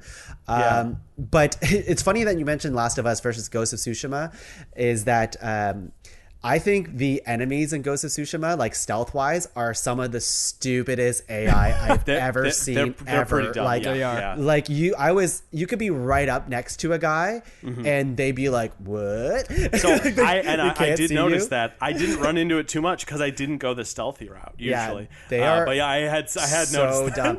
And you could do a thing where, and I thought we were past this in video games, although that's why it makes it very popcorny and like it reminds me of some older styles of game, even though it's a fucking gorgeous game. Ghost of Tsushima is so good looking, and it runs fast too. It feels like a really, really, really good Assassin's Creed game to me. Sure, yeah, I could see that. Sorry. Yeah. But anyways, like an enemy can spot you from like not that far away. You can run around the corner and they'd be like, "Yep, where did he go?" Like they have no idea. And you probably could just not that guy that's been going around killing a bunch of us. Yeah, I'm and fine. I was like 3 steps away from the dude. He was chasing me. I hid in a bush. And he immediately gave up. He's just like, well, I guess, where did that guy go? I'll never know. There's probably thorns in there. I'm not going in there.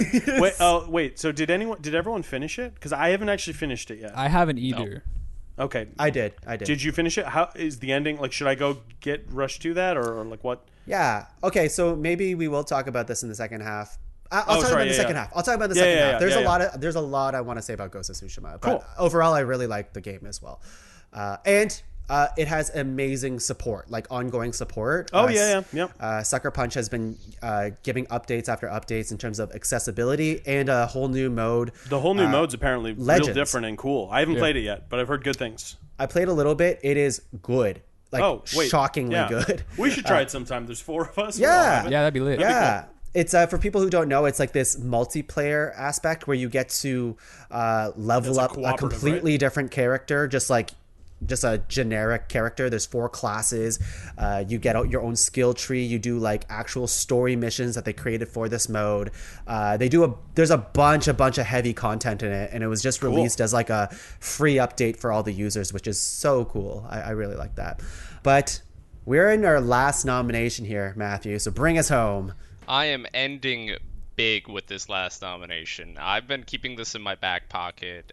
This is probably going to blow some people's minds here. I am, of course, talking about Paper Mario, the Origami King. Wow, I didn't know a Paper Mario came out this year. Yep. Tom, you were playing it, right? I played it. Oh, sorry, go ahead, Matthew. Paper Mario was great. So it's I talked it up a lot in my intro there. I actually have not played too much of this. A lot of my other nominations were rudely stolen from me, and I will not forget that. Wow. No. The game was fun. I watched my fiance play it from beginning to end, and so I got a pretty heavy dose of the story, and the story it tells is very fun, tongue-in-cheek. If you're a big fan of Mario, it pokes a lot of fun at Mario, digs deep into some of like the Mario lore. In terms of combat and mechanics, I played through the entire first world, and I'm a pretty decent way into the second world, and I feel like I've seen most of it. But that's not a bad thing, because they introduce very solid mechanics, and they just sort of keep refining it. But yeah, it's a very small, deep pool. I'll leave it at that. Yeah. Well, it's a tall we can glass. talk more. Yeah, it's a tall glass. That's a great way of putting it. I played this game as well. I also loved it, but I completely agree with the whole combat aspect of it. I think Ethan actually played this game too, or I did, at least yeah. owns it. Yeah, I beat it. And This you is beat a it too? turn-based one, right? I beat it sorry. too. It's yes, but they have their. It's kind of like puzzle turn-based. Like that's what the combat has turned into. Okay, Yeah. cool. And it's time based too, so you have to solve the puzzle to be able to attack in the most optimal way. Yeah, you get a but power you can up. also you can also spend coins. That's what coins are used in this game. You can spend coins in battle to like increase the amount of time you have to solve the puzzle, or you can hire your toad battalion basically to like beat the shit out of these enemies and stuff like that. But you're right, Matthew, like the actual depth of the combat peaks very early in that game, but the boss battles are always pretty cool. I thought like those are where the actual interesting things come out of it. It's just different than the regular battle. They introduce some cool stuff to it, but overall the actual joy of that game, and like it's very funny, I felt it's really nice to play a game like that in 2020, I think. Yeah, there's like a part where you go into a cafe and you sit down and order a coffee, and like one of Bowser's minions comes in and just talks about like the shitty day he's had. And there's just like a surprisingly human moment from a talking mushroom or a talking turtle or whatever. I'm actually very into that idea. I can pick this up. I imagine this is Switch only, right? Yeah. We'll get into it. I haven't touched my Switch since Sarah got Animal Crossing. I haven't actually physically touched my Switch in a very long time. It's not your Switch anymore. I joke about it's truly not my Switch anymore. And I'm like, all right, well, but maybe this is the one. I do want something to play on it, so maybe I'll pick that one up. That sounds really cool. It's good. Yeah. Ethan, did you enjoy it? I thought it was okay. I'm probably like the least up on it, or like positive about it, I suppose. Maybe in this podcast, but we could talk about more of that. You hate paper, right? Yeah, I do. I do everything and electronic origami. nowadays. And origami. The most complicated of paper. Yeah, I'm sure we'll talk a little bit more about it. But for now, let's take a break because we've been talking for quite a while. Oh boy! And when we're back, we gotta rank this list. So we'll be back soon. Bunger, bunger. Bunger, bunger. You fools! You think you can stand up to me, the final boss? Oh my god, we've gone too far to fall now, boys. We cannot fall to this monster, this eldritch horror in front of us. I am destruction. I need a phoenix down. It hurts real bad. Matthew's dying. Ethan, get a phoenix. Do you have a phoenix down? Do you have that on you?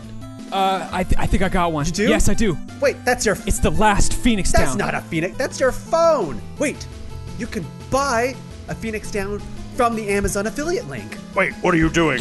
You're so right. I could do hang that. on. Here you go. There you type in www.podcavern.com, and if I click on this Amazon affiliate link, it's not going to cost you any extra money, Ethan. It's not going to cost you any extra money. I was very worried about that. A little bit will come to the Pod Cavern and power Matthew into his final form. Click, click, click, boom. No! I'm back. Vengeance. I am vanquished! Podcavern.com. And I've also got a little extra gill in my pocket.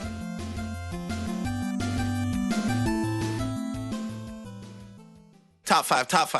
Hey everyone, we are back. We just defeated the final boss, the embodiment of destruction, with our powerful vengeance. Is that? Yeah, Matthew, something like that. were you vengeance at the end? Yeah, I was the embodiment of vengeance. Yeah. Oh, okay. Yeah. Revengeance? Do you remember that? Metal Gear Metal Solid Gear Revengeance? Vengeance. Yeah. Cutting up watermelons. Fuck yeah. Yeah. That was The actually a pretty good edgiest game. name to ever edge a game. I like that game. Oh, we're not talking about It's a that. fun game. We're not talking about that game because we have, so many games on our list. And honestly, a fucking great list. I have to say, this list is like It's pretty solid 12. It's good. It's a solid 12. I have a couple more that weren't said, which I'm pretty fine about, but the ones that I really wanted on this list made it, I think. It's got a good coverage. Maybe more so. Like, this is, I think, the first year I've been on where I've seen this even a spread of like AAA titles and like indie, more indie, or what we would know to be like the new indie for games, like small team stuff. So I think it's a great sampling so far.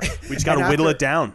Yeah. After all our talk about early access and expansion games and all of these ground rules, none of that really popped up.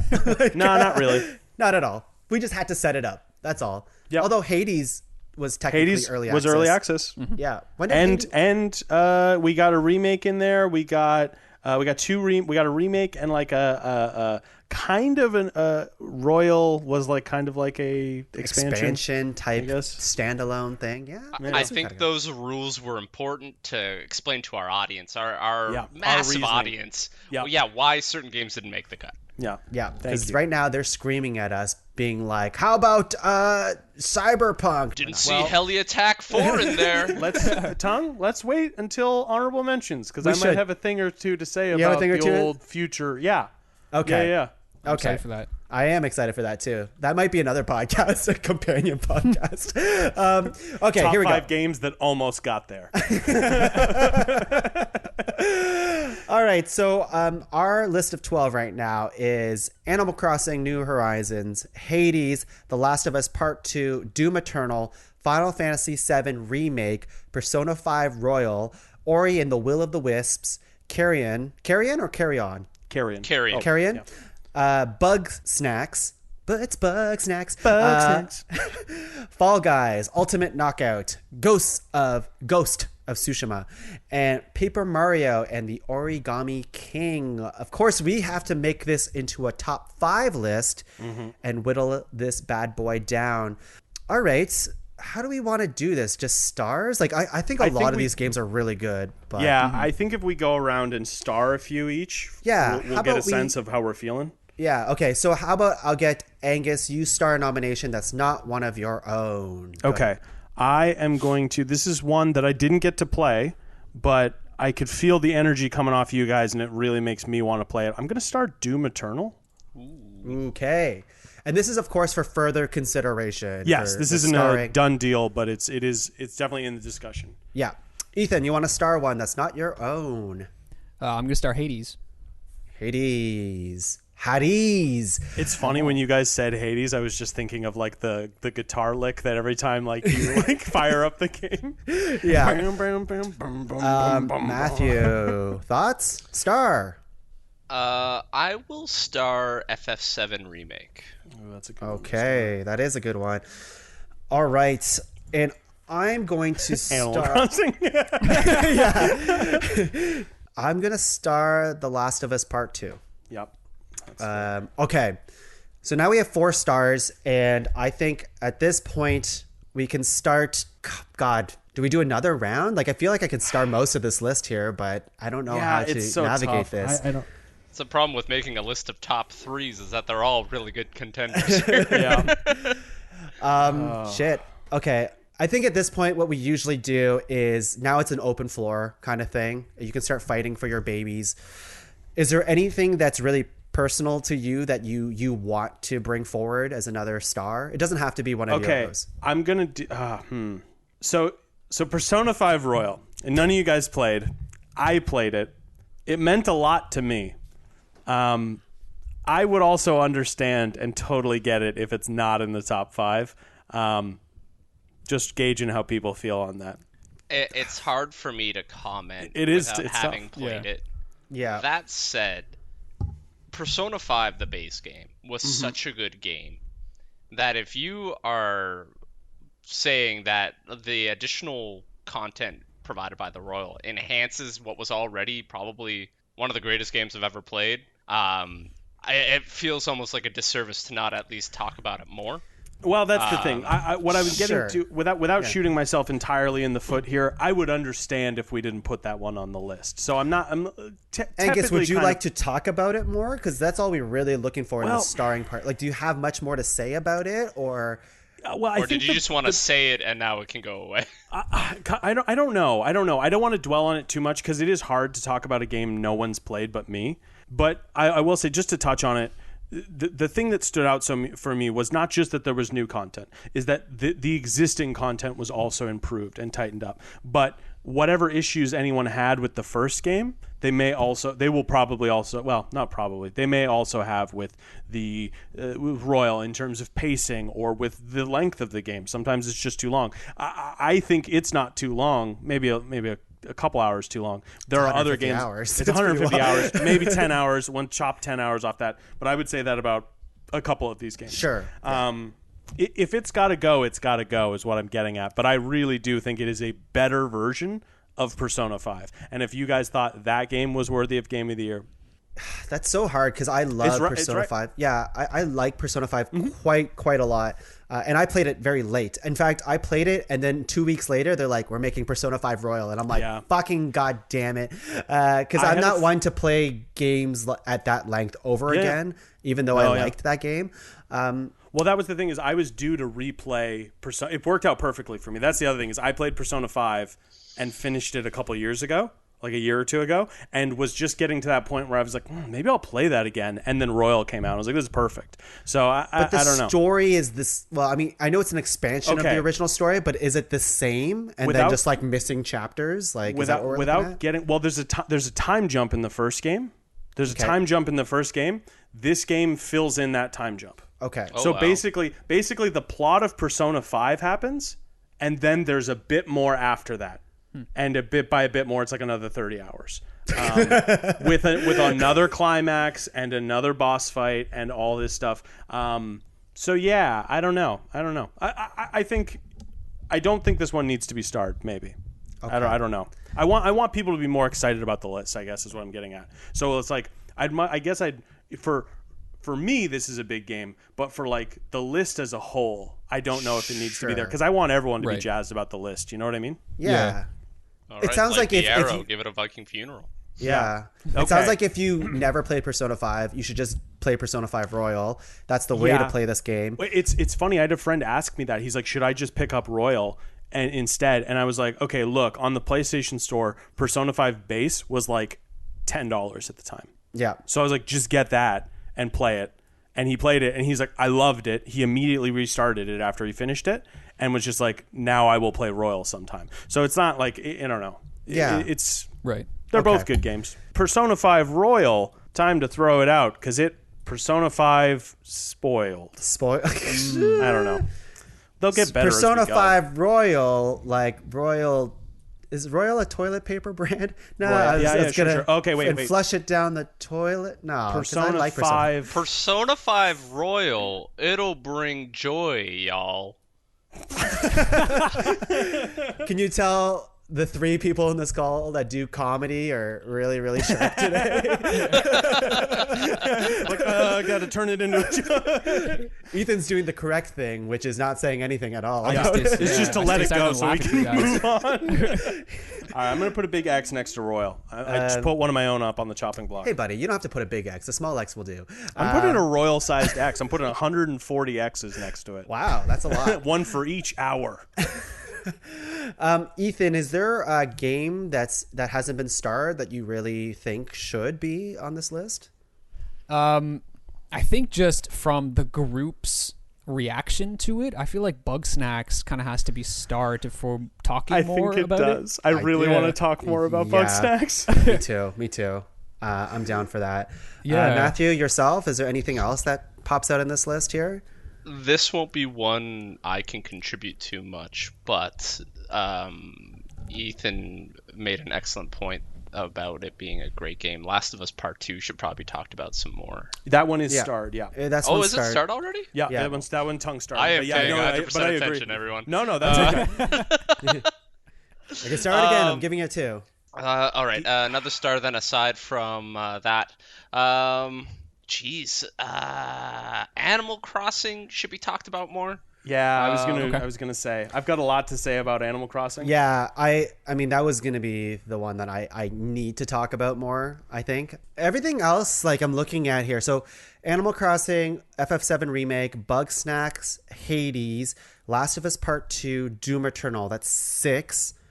Anything else that we need to star? I kind of just hear. Oh, sorry. Go ahead, Matt. No, please, Ethan. I've spoken enough. I would love to hear more about Fall Guys, and I also am curious to hear about your guys' experience with Ghost of Tsushima. Yeah. I think Ori and the Will of the Wisp is probably not going to make it because I think I might be the only one who played it. I think you well, are. I played it looks it, really but- cool, Oh, you did? though. Okay. Yeah, well, I didn't finish it. Like, I've only put 4 hours into it. Right. Would you think it makes a list of top 5? Dude, if you think it makes a list, like I again, the last 4 hours have just been awesome. It makes quite the impression. If it keeps that going throughout the entire game, then I'm super down for it to be on the list. But I just don't have enough playtime to really back you on anything. Yeah, particular. that's so. It's funny between Ori and Ghosts. I think Ghosts. I'm enjoying it on like a play-by-play time frame. I guess like every time I'm going into it, I'm enjoying it. Yeah. With Ori, it was fucking amazing at the start, and then it kind of peters out towards the end for me. Okay. In terms of like, there's like a turning point in the game, there's a halfway point, and then some stuff kind of like opens up a little bit, and it's at that point actually where kind of like my excitement coming back to the game was kind of like, oh, okay, I'll do this kind of thing. I don't want to spoil too much for you since you haven't beaten it yet, but Okay. yeah, I can take that. Yeah, if that's what you're the expert in Ori right now, so you still enjoyed it, but that other thing kind of took away from the experience, you'd say? I think I really, really like that game. But yeah, I don't know though, because Ghost of Tsushima is just kind of like, it hasn't really given me any super highs like Ori did, but it hasn't given me any super lows either. I want to talk about Ghost of Tsushima real quick, and Yeah. I think you're absolutely you're putting into words the feeling I had about the game that I couldn't put into words. Like, when I sit down to play it, I always enjoy it. But when I'm walking around not playing video games, it's not the first one that jumps into my head when it comes time to like, oh, I should play something tonight. What am I going to play? Like, those duels we haven't touched on yet. In the one-on-one duels in Ghost of Tsushima are fucking awesome. I love them. Yeah. I wish the whole game was that almost. So I don't know. I think it feels like a last gen game. Like, it feels like almost the pinnacle of like open world stealth action with crafting components and lots of side activities and a map that expands. It's just like, these are things that are in every game now, basically. It's like Japanese Far Cry. Exactly. Yeah. But it's really good, and the world has like this like dream-like quality. It does a lot of things that like I really enjoy. Like the way the marker works, like when you select a quest and the wind blows in that direction. Very cool. Is great, because I'm playing something like Cyberpunk and I keep looking at my mini-map to figure out when I turn, and I'm like, I got fucking robot eyeballs. Shouldn't it just draw a line on the road for me where I need to go? There? Yeah. Yeah, exactly. So there's Ghost of Tsushima does so many cool things, and I've never felt like I was wasting time when I did it. But also, one of the early criticisms that Tuong and I talked about it was like, at a certain point you feel like you've kind of done everything, and then the game just keeps going. Yeah. Or you've like not quite maxed out your abilities, but you see where the end of the tunnel is, and you're like, I'm basically there. So I beat the game like just a couple days ago. This is why I couldn't finish Ori, is because I was spending so much time on Ghost. It is a very long game. It is, yeah. And I would say it's worth it. Like, the overall story of the game is good. It is very good. And my common thing that I heard on the internet and like just people who have played Ghost of Tsushima is like, they really come in hot. They really like this game. Tell me how much they like this game. And then I touch base with them a little bit later and they're like, oh yeah, I stopped playing. Yeah, and I'm like, same. why did you stop playing? And the reason why is because they burnt out on a lot of the, like, there's so many side activities and icons in the map, and I didn't want that to happen to myself. So what I did instead, because what I like about video games a lot of the time is a good story, the story cinematic components of a game. Sure. And so in Ghost of Tsushima, they have really good side quests in terms of, there's like basically like companion quests. There's like, you have like your quest buddies chains, in the game, and they have their own missions. Those are the ones worth doing because they flesh out the overall story and world. And then the main quests, those are the quests that are worth doing. All of the side bullshit is not worth doing in the game, in my opinion. It kind of bogs down the game. It makes you get tired of the gameplay loop way earlier than you should.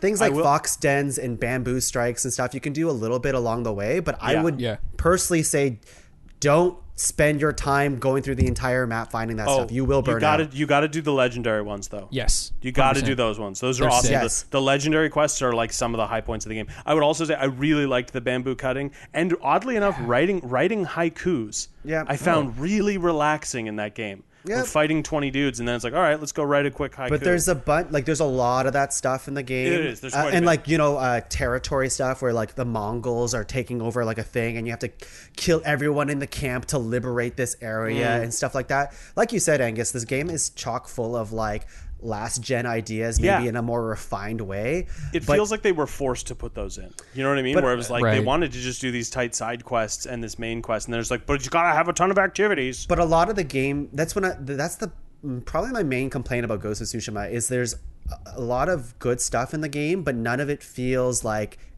except for its own combat, feels like it's its own original idea. Everything else is just kind of stitched together from other stuff. And when I'm playing the game, I'm like, I've played this game many times before. Hold up to climb. You know what I mean? Yeah, it's a little bit of Uncharted in it and all this other stuff. Yeah. The part that frustrated me is that they had so many quests that initially presented themselves in diverse ways. Like, I remember one where you run into this woman who was presented with an impossible choice, where she had to, like, decide between her family or friends in front of the Huns. And, like, you start off this quest by mentioning that you'll help.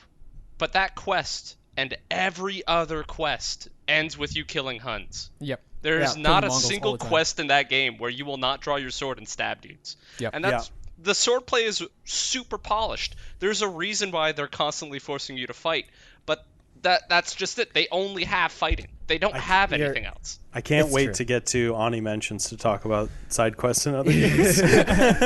So to your point, Matthew, you're right. And actually, to be fair, there are a few quests where you don't do that. And in those ones, I'm like, oh, this will be refreshing. And it's not. Because I'm like, oh, unfortunately, I'd much rather do the fighting part of it, even though I was complaining about that. Although I will say, and I think this is partly for us because we're so burnt out by this. My dad bought a PS4 a few years ago and was accumulating games but never really finishing any of them. He would play them for a bit, get bored, and move on to something else. And I was talking to him on the phone a little while back, and I asked him if he was still playing Ghost of Tsushima. And he's like, yeah, I beat it. And I was like, holy shit, you beat a game. And he's like, yeah, I beat a game. And I'm like, I was blown away. I didn't see that coming. So I think for him, not having played 50 games that do all those things, he sat down and played Ghost of Tsushima and was like, this game's amazing. Because it was like there's a lot to do. So I think one of the strikes against it for me is it feels like 50 other games I've played in the last 6 years, and maybe that's partly on me for playing so many games. But I do, like, you're right, Tuong. The combat is the most unique part of it. It feels like, or at least elements of it. Yeah, I just think that some parts of the game that they threw in there but are completely like, it's there, but you can just forget about it. There's a whole thing in the game where you collect like crickets in the game to get different songs for your flute. I found like one cricket. I never had to play my flute. Like, I'm just like, why is this in the game? Like, it's not like, you know, pushing me to find these things. Like, I didn't want to find it. That's the thing. It's strange. And I think like on the harder difficulties too, like I felt like I never had the complete hang of a perfect parry in this game. I could always kind of parry, sometimes a perfect parry, but even towards the end, and I would say I'm pretty good at video games, I just couldn't do it. Dude, I suck at parrying. I just dodge everything. Yeah, that's my strange thing, I think there's bad. So what are we getting at here with Ghost? Are we starring it? Is this all building? I think we just talked about it. We started and talked about it. But is it? Are we taking it off the list? Are we putting it on the list now? Like, we feel pretty mixed about it. You know, I think the game. To be fair, I think apparently the legend stuff is amazing. I only played one of it, like one mission of it. It is very fun. I think it's a good story and it's decent combat, but everything else is just kind of, it's not the best. And honestly, the stealth stuff bothers me greatly because I do like going through like camps and stuff. Like Last of Us is a perfect example of like smart AI.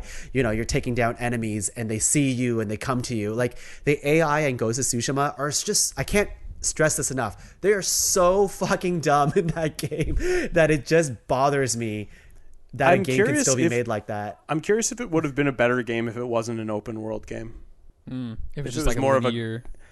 Maybe not as much a guided experience, but like a more linear experience. Like Last of Us 2 is very linear. There are no Sure. real, like, you don't really get, besides that, this isn't really a spoiler, I would say, besides the one really cool part at the beginning where they give you an open area to do things in any order you want, and then never again for the rest of the game. I have big gripes with that. Oh man, Yeah. so many. I was like, why isn't the whole game this? Yeah. This is awesome. So I'm taking out Ghost of Tsushima then, I guess. I think Okay. so. Yeah. Yeah. Ghost of Tsushima, more like, no, wait, sorry. Edit Toast? this out, Tongue. Oh, damn it, Tongue. God damn it, Tongue.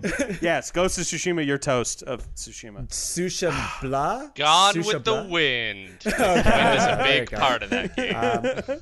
Do play Yes, the his- story though. Do finish the story of Ghost His of Tsushima. father is the It's funny. wind or something like that. Yeah, his father died, and the wind is guiding him or something. And his The mom's mother's the birds. bird because she mother's keeps the birds. distracting you with shit. Yeah, she's like, don't do this. No, moms are great. Yeah, just a tongue point about the story. That's one of my low points of it. I think the characters in the story are just so bland. It's just so Did you do stagnant this for me. companion quest? I'm doing the companion quest, but they're just like they're so one note. It feels like The- Wait, which character are you talking about? Guy who's out for vengeance or woman who's out for Exactly. vengeance?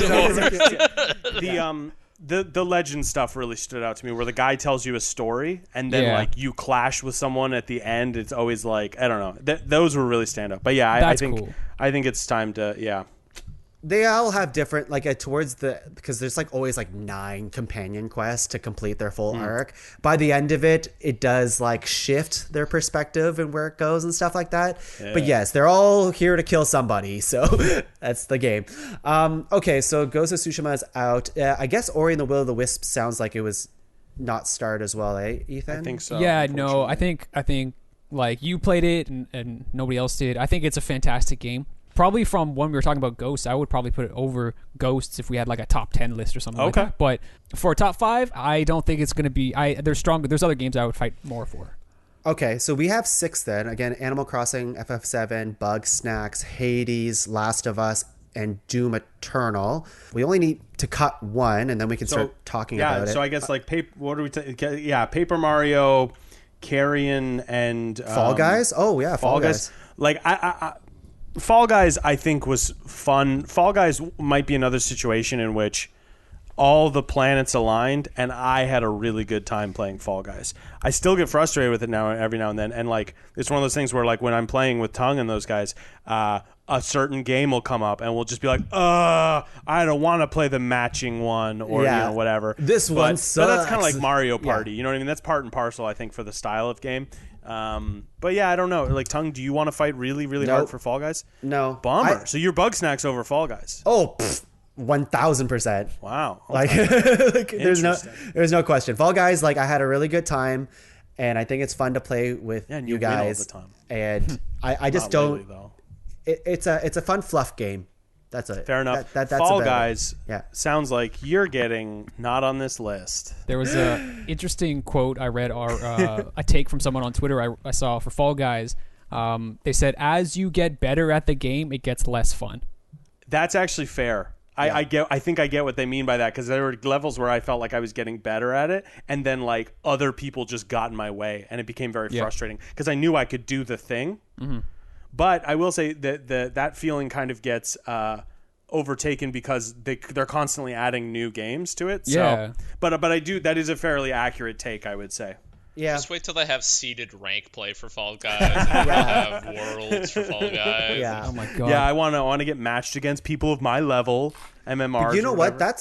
That's a good thing about Fall Guys, which is why I like it as a battle royale type of thing, is because it doesn't depend on all of the buying stuff is cosmetic. None of it is get an item to jump like 10% higher or something. You know what I mean? Like it's not like other battle royales where it's equipment based and stuff like that through the run. It's just purely on chaos and a little bit of your skill. Oh, you're talking about like picking up different guns or something like that, instead of like, because the way you described it sounded like you buy Yeah, I don't think anyone buys guns for those games, right? to like be better at the game. Oh, I guess you don't. in thought you battle do. in the Warzone one, you can have loadouts which right? I guess you could theoretically buy stuff for, but you still Or is need it to all get cosmetic? the loadout drop. Most of it's cosmetic. I think. Okay, well, maybe just the actual gameplay loop of the actual didn't play game where enough you're in the Warzone. game. You don't have to pick up items Yeah. to be better Sure, at sure. it. You Yeah, just yeah. go Oh through yeah, it. it's my favorite Yeah. of all. Yeah. I dipped a toe into battle royales this year with like Battleground or PUBG and Warzone, and I was not good at them. Yeah, it's fair. I'm I got a game. terrible I at got them. a battle royale you might enjoy. We can Is talk it about Apex it. Legends? Oh, that is a fantastic game. Because I but tried knows that another one as well, but okay, we'll talk after. I'm Yeah. down. All right, so it sounds like Fall Guys is a no. That's fine by me. Yep. So what do we got starred? Animal Okay. Crossing Hades We'll last talk a bit about Carrion. It doesn't need to make the star list, doesn't need to make the top 5, but similar to Ethan's thoughts on Ori, it's definitely one of my top games of the year. Yeah. If you are a fan of either like cosmic horror thing, body horror as Angus described it, I highly recommend you play it. I'll provide a brief. I was in like the mid game of the game. I had a couple of power-ups at this point, and I was hiding an event, and I stuck my little eye stalk thing out of the vent, and it like attracted a guard over, and then like he came over, and I just like stuck my actual tentacle out and grabbed him and pulled him in. It was just like a cool moment. Like I could see almost the movie in my mind's eye, and then like another dude's like, "Hey buddy, what's going on?" And he like comes over to see what happened, and then like from a completely different vent, a whole bunch of like harpoons from my body shot out and like skewered the guy to the ground. That sounds Like, awesome. It's I an think- amazing game. I think I told you this, Matthew. I saw I saw a trailer for it at like one of the E3s or something like that. I saw Devolver did like a quick show where they showed a bunch of their games, and I saw this and was like, this game would be perfect for Matthew. I do really want to play it. It's one of those ones that I'm bummed I didn't get to. You're selling me on it. I'd play that. Yeah. It is great. It sounds like Carrion should carry on. Ah, that's pretty good. That's pretty good. Ethan, whenever you want to chime in with one, feel free. I Feel do free. not do improv, Yeah, so don't be intimidated by us you don't comedy do- guys. Yes. Heavy air quotes. Carry On did not make the list. Okay, and I think we all like know that Paper Mario is not going to make the list too. I don't have much more to Unfortunately. say about it.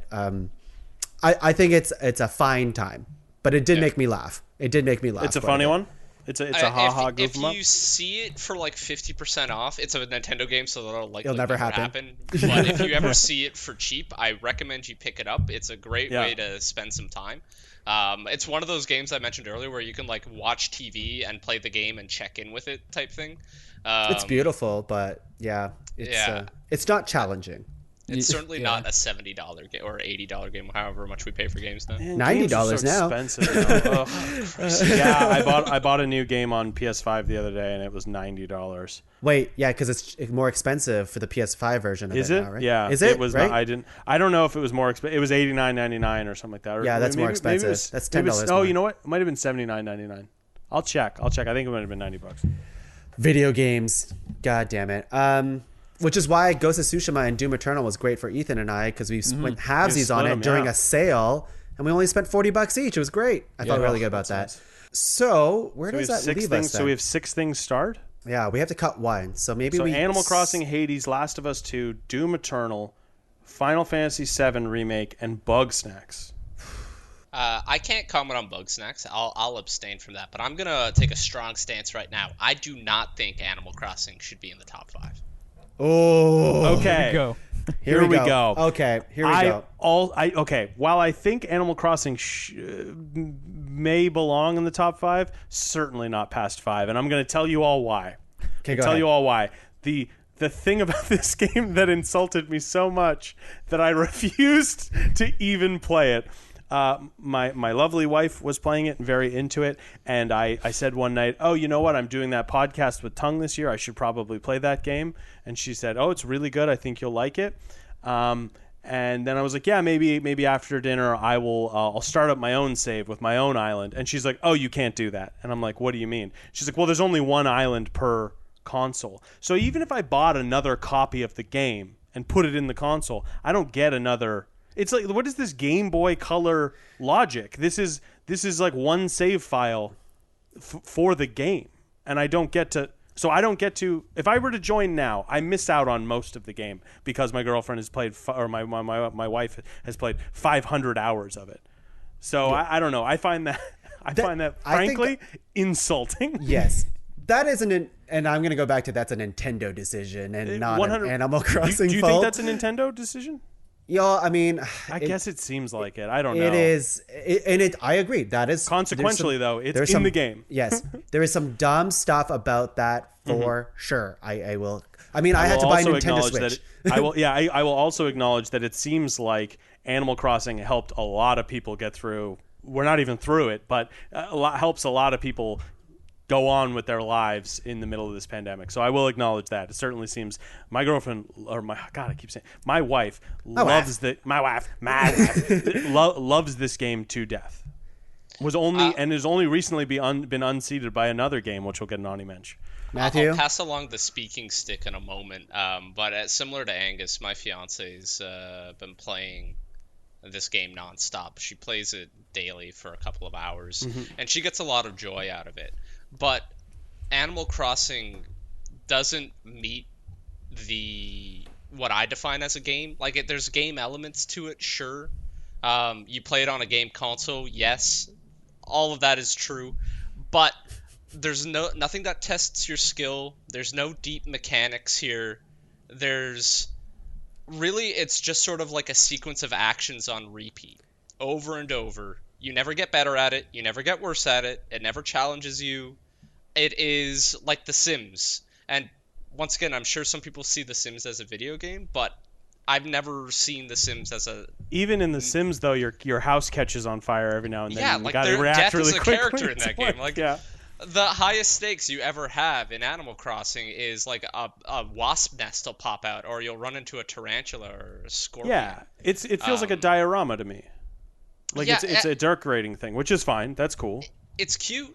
I enjoyed the time I spent on it, but I felt like I saw all there was to see within a month, and then after that, they release these little content drops, but it feels like life support for a game that's already past its peak.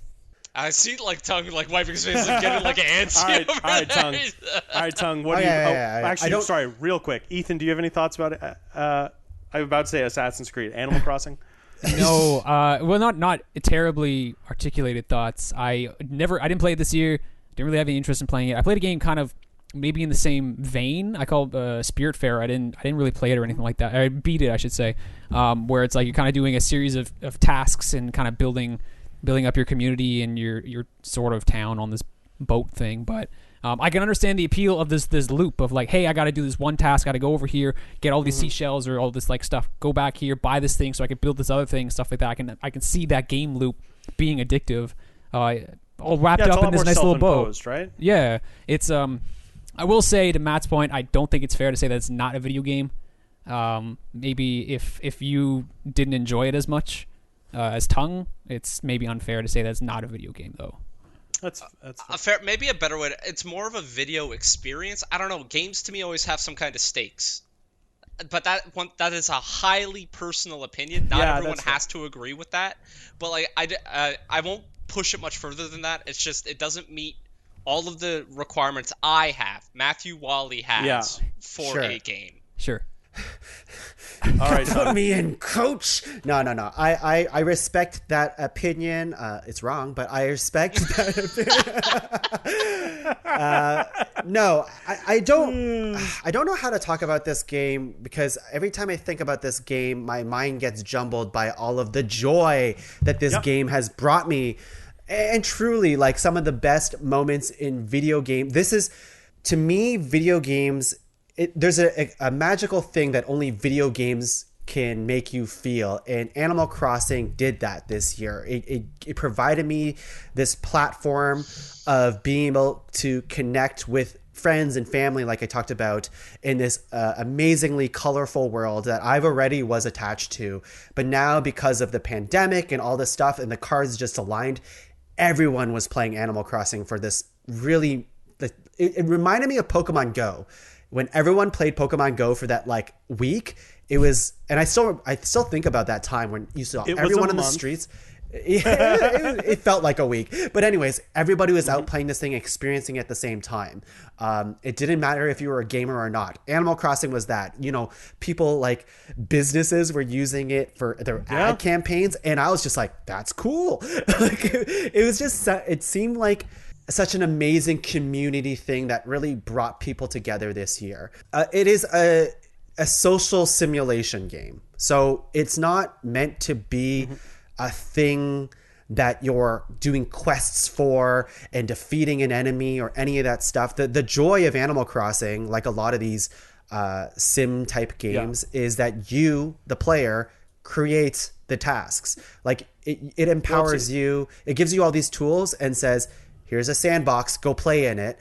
And for me, I had all these ideas of like, oh, well, I want to plant these flowers. I need to make this flower garden and then create hybrid flowers this way. I need to terraform my island because I want to make this into a movie set. I want to build New York City on my island. I want to, and like the game didn't tell me to do that. I wanted to do that, which was really cool. And that's what drove the game for me. Like, as soon as I had an idea in my head, it's like, now it's time to execute it. So I think it's a lot about self-expression as well. Because the thing you're describing is the exact same thing my wife does with it with her friends. They will have like, oh, we're going to do like a room contest. And we're going to like, everyone's going to pick a TV show and try to replicate that TV show in their basement, for example. And I watched my wife turn the basement of her house into the office from Parks and Rec, and I was like, "Oh, that's really cool." So it's like it's just not something I ever feel like doing. Sure, in a game. yeah, and I don't know if it's a game. For Although everyone. I'm up for self-expression in video games. I think that is actually one of the things that a lot of video games are lacking. That others aren't. Like one of the strong points for like a say Cyberpunk game. You can express yourself however you want. You can dress however you want. It's awesome. So I guess I get that feeling. I just don't know if I would play a full game around it. Tuong, what would you cut to keep Animal Crossing on the list? I guess is that a better? Yeah, I would fight, and I'm become such a compromising person over these last 100 episodes. I will die on a hill for Animal Crossing just to be on the list. Then what's got to go? Because that's the hard part I'm up against right now. Is what would I move for Animal Crossing? All right, the things that before I say that, I will want to acknowledge that Animal Crossing New Horizons is not a perfect game. I have to say that there are definitely some things that I wish was better. Like I wish you could mass craft in that game. You can't. You have to craft things one by one. Really dumb. The item management's kind of messy. Nintendo's classic online stuff has always been janky, where you have to go through like a zillion menus just to connect online, and the netcode sometimes kicks. Like the most annoying thing I would say is like, Angus, Ethan, Matthew, come to my island, and it takes forever for all of you guys to show for all of you guys to show up to the island. It plays an animation for each person showing up, which once again I thought was really cool and cute, and then realized they don't all just show up at once. And if one of you guys disconnect, it can bash the entire session, and it's a whole thing. Boy.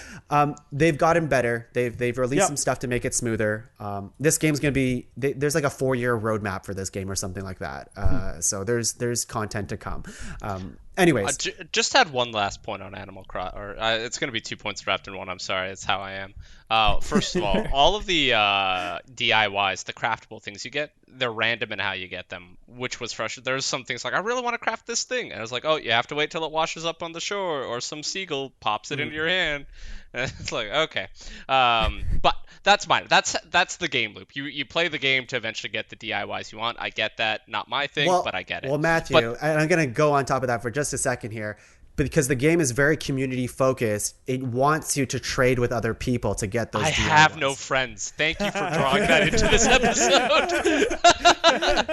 I just want to say it right now. Matthew doesn't have any friends. That's what this episode's about. I refuse to play the game, so I can't share with them. The other part of this is they haven't put my man Brewster in yet. That's a disservice to the community. Brewster needs to be brought in. This is Brewster Gate, as far as I'm concerned. Sure. Character in Animal Crossing, if you don't know. Not all the characters have made it in yet. It's crazy. Yeah, I will say that was a thing. Sarah got so excited whenever someone new showed up to her island. And she got the one named Angus, and she's held on to him for dear life. You real cute. Develop a weird relationship with these talking animals because they're she talks to them when she's playing. She talks out loud as a human being to the TV. It's concerning. Yeah, this is why I like Sarah. This is why I talk to my video games too, so it's no big deal. Yeah, you're talking to your Cyberpunk character and being I'm talking Persona. I'm talking to all the people. I'm like, it's okay. Don't feel bad. Makoto. Yeah, I haven't actually romanced Makoto yet. Oh, she's the best. Best girl. Anyways, talking about romancing video game characters in a game that's not on the list. Yeah, talk about romancing Isabel, for Christ's sakes. Not my type. Not your type. Too much like a dog. So what would you not enough like a dog? No. I'm just kidding. So what would you cut instead? Okay, here we go. I would cut Doom Eternal or Bug Snacks. I will end you. Come over here. I'll end you. Oh, that's tough. But let's. I want to hear from. I feel like I've been talking forever. Ethan, is there one that you would cut off the list? Probably Animal Crossing, I assume. You make a really good point. Well, I mean, I like impassioned speeches, and like if a person's really passionate about the game, then I think it should be, potentially included in the list. Mm-hmm. So Animal Crossing, I don't think is like gone quite yet. I never played it, and the game loop of it doesn't seem that interesting to me, but I can definitely see value from it. I really enjoyed Bug Snacks. I really enjoyed Doom 2016. We did the game share thing where I got Doom Eternal on my PS4. I played it for 2 hours, haven't touched it since. Interesting. I think it's mostly because I'm not playing on PC that's really hindering me from like even thinking about going back to that game. So that's kind of where I'm at.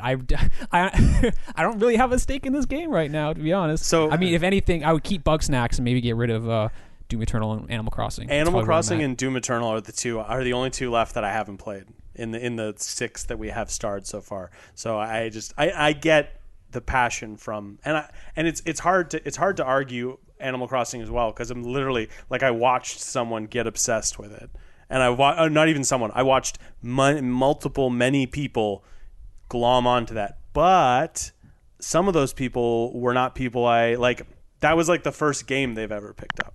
You know what I mean? Not Sarah. Sarah plays like Destiny and all that stuff. So it's like it was something she just dipped into. But like other people I know, they bought a Switch to play Animal Crossing, and that's all they play. I don't know what that means. Like, would we look down on like a mobile game? It's a very accessible. It's very accessible. It's very easy entry. I get that for sure. Yeah. So I don't want to be like a gatekeeper and be like, just because it doesn't have. Let's talk about Doom Eternal. Now, Matthew, this is your game of the year. Yes. So I have a hard time cutting it right now. Same. But so the I first want to thing hear your is thoughts like, about Doom. Yeah. Doom Eternal is through and through a shooter. There's RPG elements to it where you can sort of customize a loadout of passive skills, and you have freedom in how you engage any situation. But at the end of the day, you're taking bullets and you're putting them in your enemies, and hopefully they die at the end of the exchange. I really liked it. What it's got there is similar to Ghost of Tsushima in that they took one thing and they polished the ever-loving hell out of it, and it is one of the most pure shooter experiences. There's no bloat to it. There's no point where you're like walking around. I mean, you can go around your little hub area, but that's you can go right to the next mission. Like the next mission at the end of each sort of exposition piece is right in front of you. And if you want to turn around and then go explore your hub area, that's on you. But if you just want to go right back to shooting the dudes, go through the portal, it's right there. Now, I did have a couple of gripes with Doom Eternal, because that's just who I am as a person. There were some lame enemies in that game. For a game that's about putting bullets into dudes, there's too many dudes that take too many bullets. Bullet the sponges Reaver, like was it the Reaver or the Revenant? I can't remember now. The new dude with the axe, who's like one of the advertised enemies. He's sort of like the antithesis to the Doom Hunter. Marauders? Marauders, that might be it. Yeah, it's like the anti-Doomslayer. Yeah, the anti-Doomslayer. They were cool in concept, but I frequently found myself hating those fights just because it completely pulls a 180 in terms of how the game flow plays. Instead of running around and shooting dudes, you're now being very passive and waiting for them to engage on you, and you're doing this whole like counterattack system. I didn't like that too much, but they don't throw too many of those enemies at you, so it's okay. But once again, it's like you should evaluate a game on all of the things it presents to you, and that was definitely a low point. The other enemy I didn't like was the huge demon there. Once again, horrible at remembering names, but they're like a demon that spans 2 stories, and they exist almost purely to be a meat shield. Yeah. You put tons of bullets into them while a whole bunch of weaker dudes spawn around you. They don't appear too much. I think you only see them over like the last half hour of the game or so. But once again, they're in there and they're not that great to fight. But the boss fights in that game are amazing. Yeah, they look really cool. Yeah, boss fights are cool. The game loop is great. You're like running around. You'll eventually find a favorite gun that you always love to use, and then you run out of ammo, and so then you're using other guns you're not too familiar with, and then you just get those moments where you're like, oh my god, I'm a god! Wah! And meanwhile, like this dude's on the guitar in the background, just like playing the ever-loving shit out of it. So we've spent a lot of time talking about Doom and Animal Crossing. What are people's thoughts on the other games, like Last of Us 2 and FF7 Remake? Are any of these at all in risk of not being on the list? Can I just speak on Doom for real quickly? Because I do want to talk about that, Angus. I agree with everything you say, Matthew, except I think my biggest gripe with Doom Eternal is that it is bloated. Like, I think that they put way too much stuff in that game. They have a lot of ideas and not all of them work. The one of the most nauseating things about that game right off the top is that they will throw like 6 new systems at you. Ethan, you played the first 2 hours of it. Maybe you experienced this too, but I remember like picking up a gun, reading what it does, and then like 20 minutes or like 10 minutes later, you get another item and you get another item, another mechanic. And a lot of games, they can trickle feed you this stuff to make you like learn how the game is played a little bit better. But in Doom, they kind of just dump all of this crap on you right away. And I found that like to be like, okay, well, I have this gun. How does this work? And then there's like a bunch of text here. And I just felt that it just threw too much at me right away. And it was a little overwhelming, to be honest, where I felt other games were just way better at, including Doom 2016, better at giving you that information a little bit more gracefully. And also the game, like talking about missions, each mission, no joke, is minimum 1 hour long. Like they are long ass missions. Yes. Like I couldn't believe it. Like I sat down on my lunch break to play a mission of Doom. I couldn't finish the mission. And when I came back to play it later, I still had an hour to go. That's one mission. It's crazy. So, something I want to bring up, because this has been in my head a lot too, because a lot of my complaints about some of these games are the same thing, being too bloated. I'm looking at you, Final Fantasy VII Remake. But I also think part of that comes from the 4 of us agreed to play a shitload of video games this year. So it was kind of like there's this imposed thing where we're like, oh shit, I got to get through this game so I can get to it. Like I got incredibly frustrated with Final Fantasy VII Remake. Incredibly. So much so that I almost didn't want to finish it. And then I got to the last 6 hours of it and was like, oh shit, this game's amazing. Because those are the parts that were important. The game didn't need to be 40 hours long. It should have been 28 hours long. And I'm also going to go ahead and say Last of Us 2 didn't need to be twice as long as the first game. It probably could have gotten away with being a bit shorter. So I don't know. I want to just be mindful of like are trying to rush through these games, and because like you're saying like Doom Eternal, the missions were really long.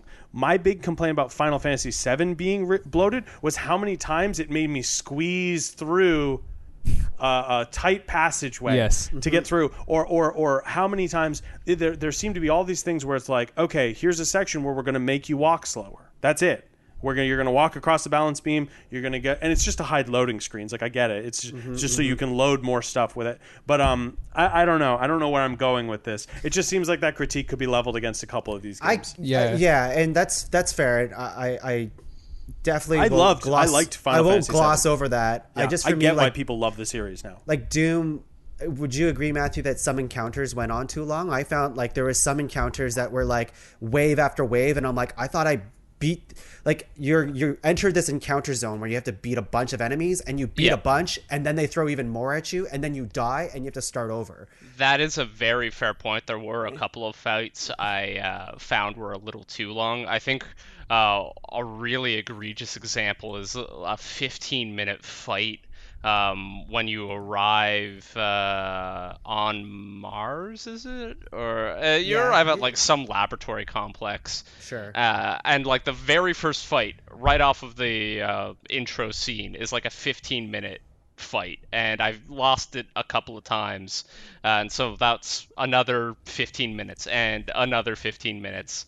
That was, but once again, the minute I beat that fight, I got that same sort of elation I got from Dark Souls, or I got from even a particularly hard fight in Final Fantasy, where you're just like, yes, oh yeah. And that's where I'll agree with you, is that I said it earlier, and I feel like I'm bashing Doom, but like when it's on, it feels good. Like my heart was pounding, like it's very fast, and you're like, yes, I feel so strong. It's just in those moments where it's just like, yeah, you're dying a lot after like spending so much time trying to go through this encounter, and then forced to do it over again because you weren't good enough, or some deaths felt very cheap to me as well. That's you touched on mechanic bloat. There were also a couple of parasitic mechanics in that game. You know what? If Doom Eternal doesn't make it in the top 5, I guess I'm okay with it. I feel it does the game a bit of a disservice. Don't take our rating of this. Like, it is an amazing game. If you love shooters, you should definitely play it. I just don't think you have to deal with the other stuff that they included in the game, like I tried the multiplayer stuff. Like, there's more menus in this game, and right off the top, if you don't, who made Doom? Is it Bethesda? id. Bethesda. I think Bethesda owns id now. Because I couldn't play the game until I signed up for an account.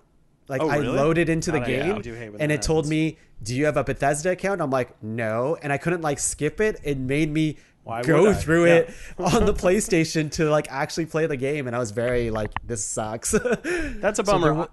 Sorry, go. I want to keep, because I know Doom Eternal was Matthew's favorite game this year. The thing that jumps to my mind to cut, maybe this is too controversial. If we're just looking at sheer enjoyment that all these games brought us, why not cut Last of Us 2? I don't know if I can do that. It's a tough one. I don't worry. I acknowledge how insane that is. Just throwing it out there.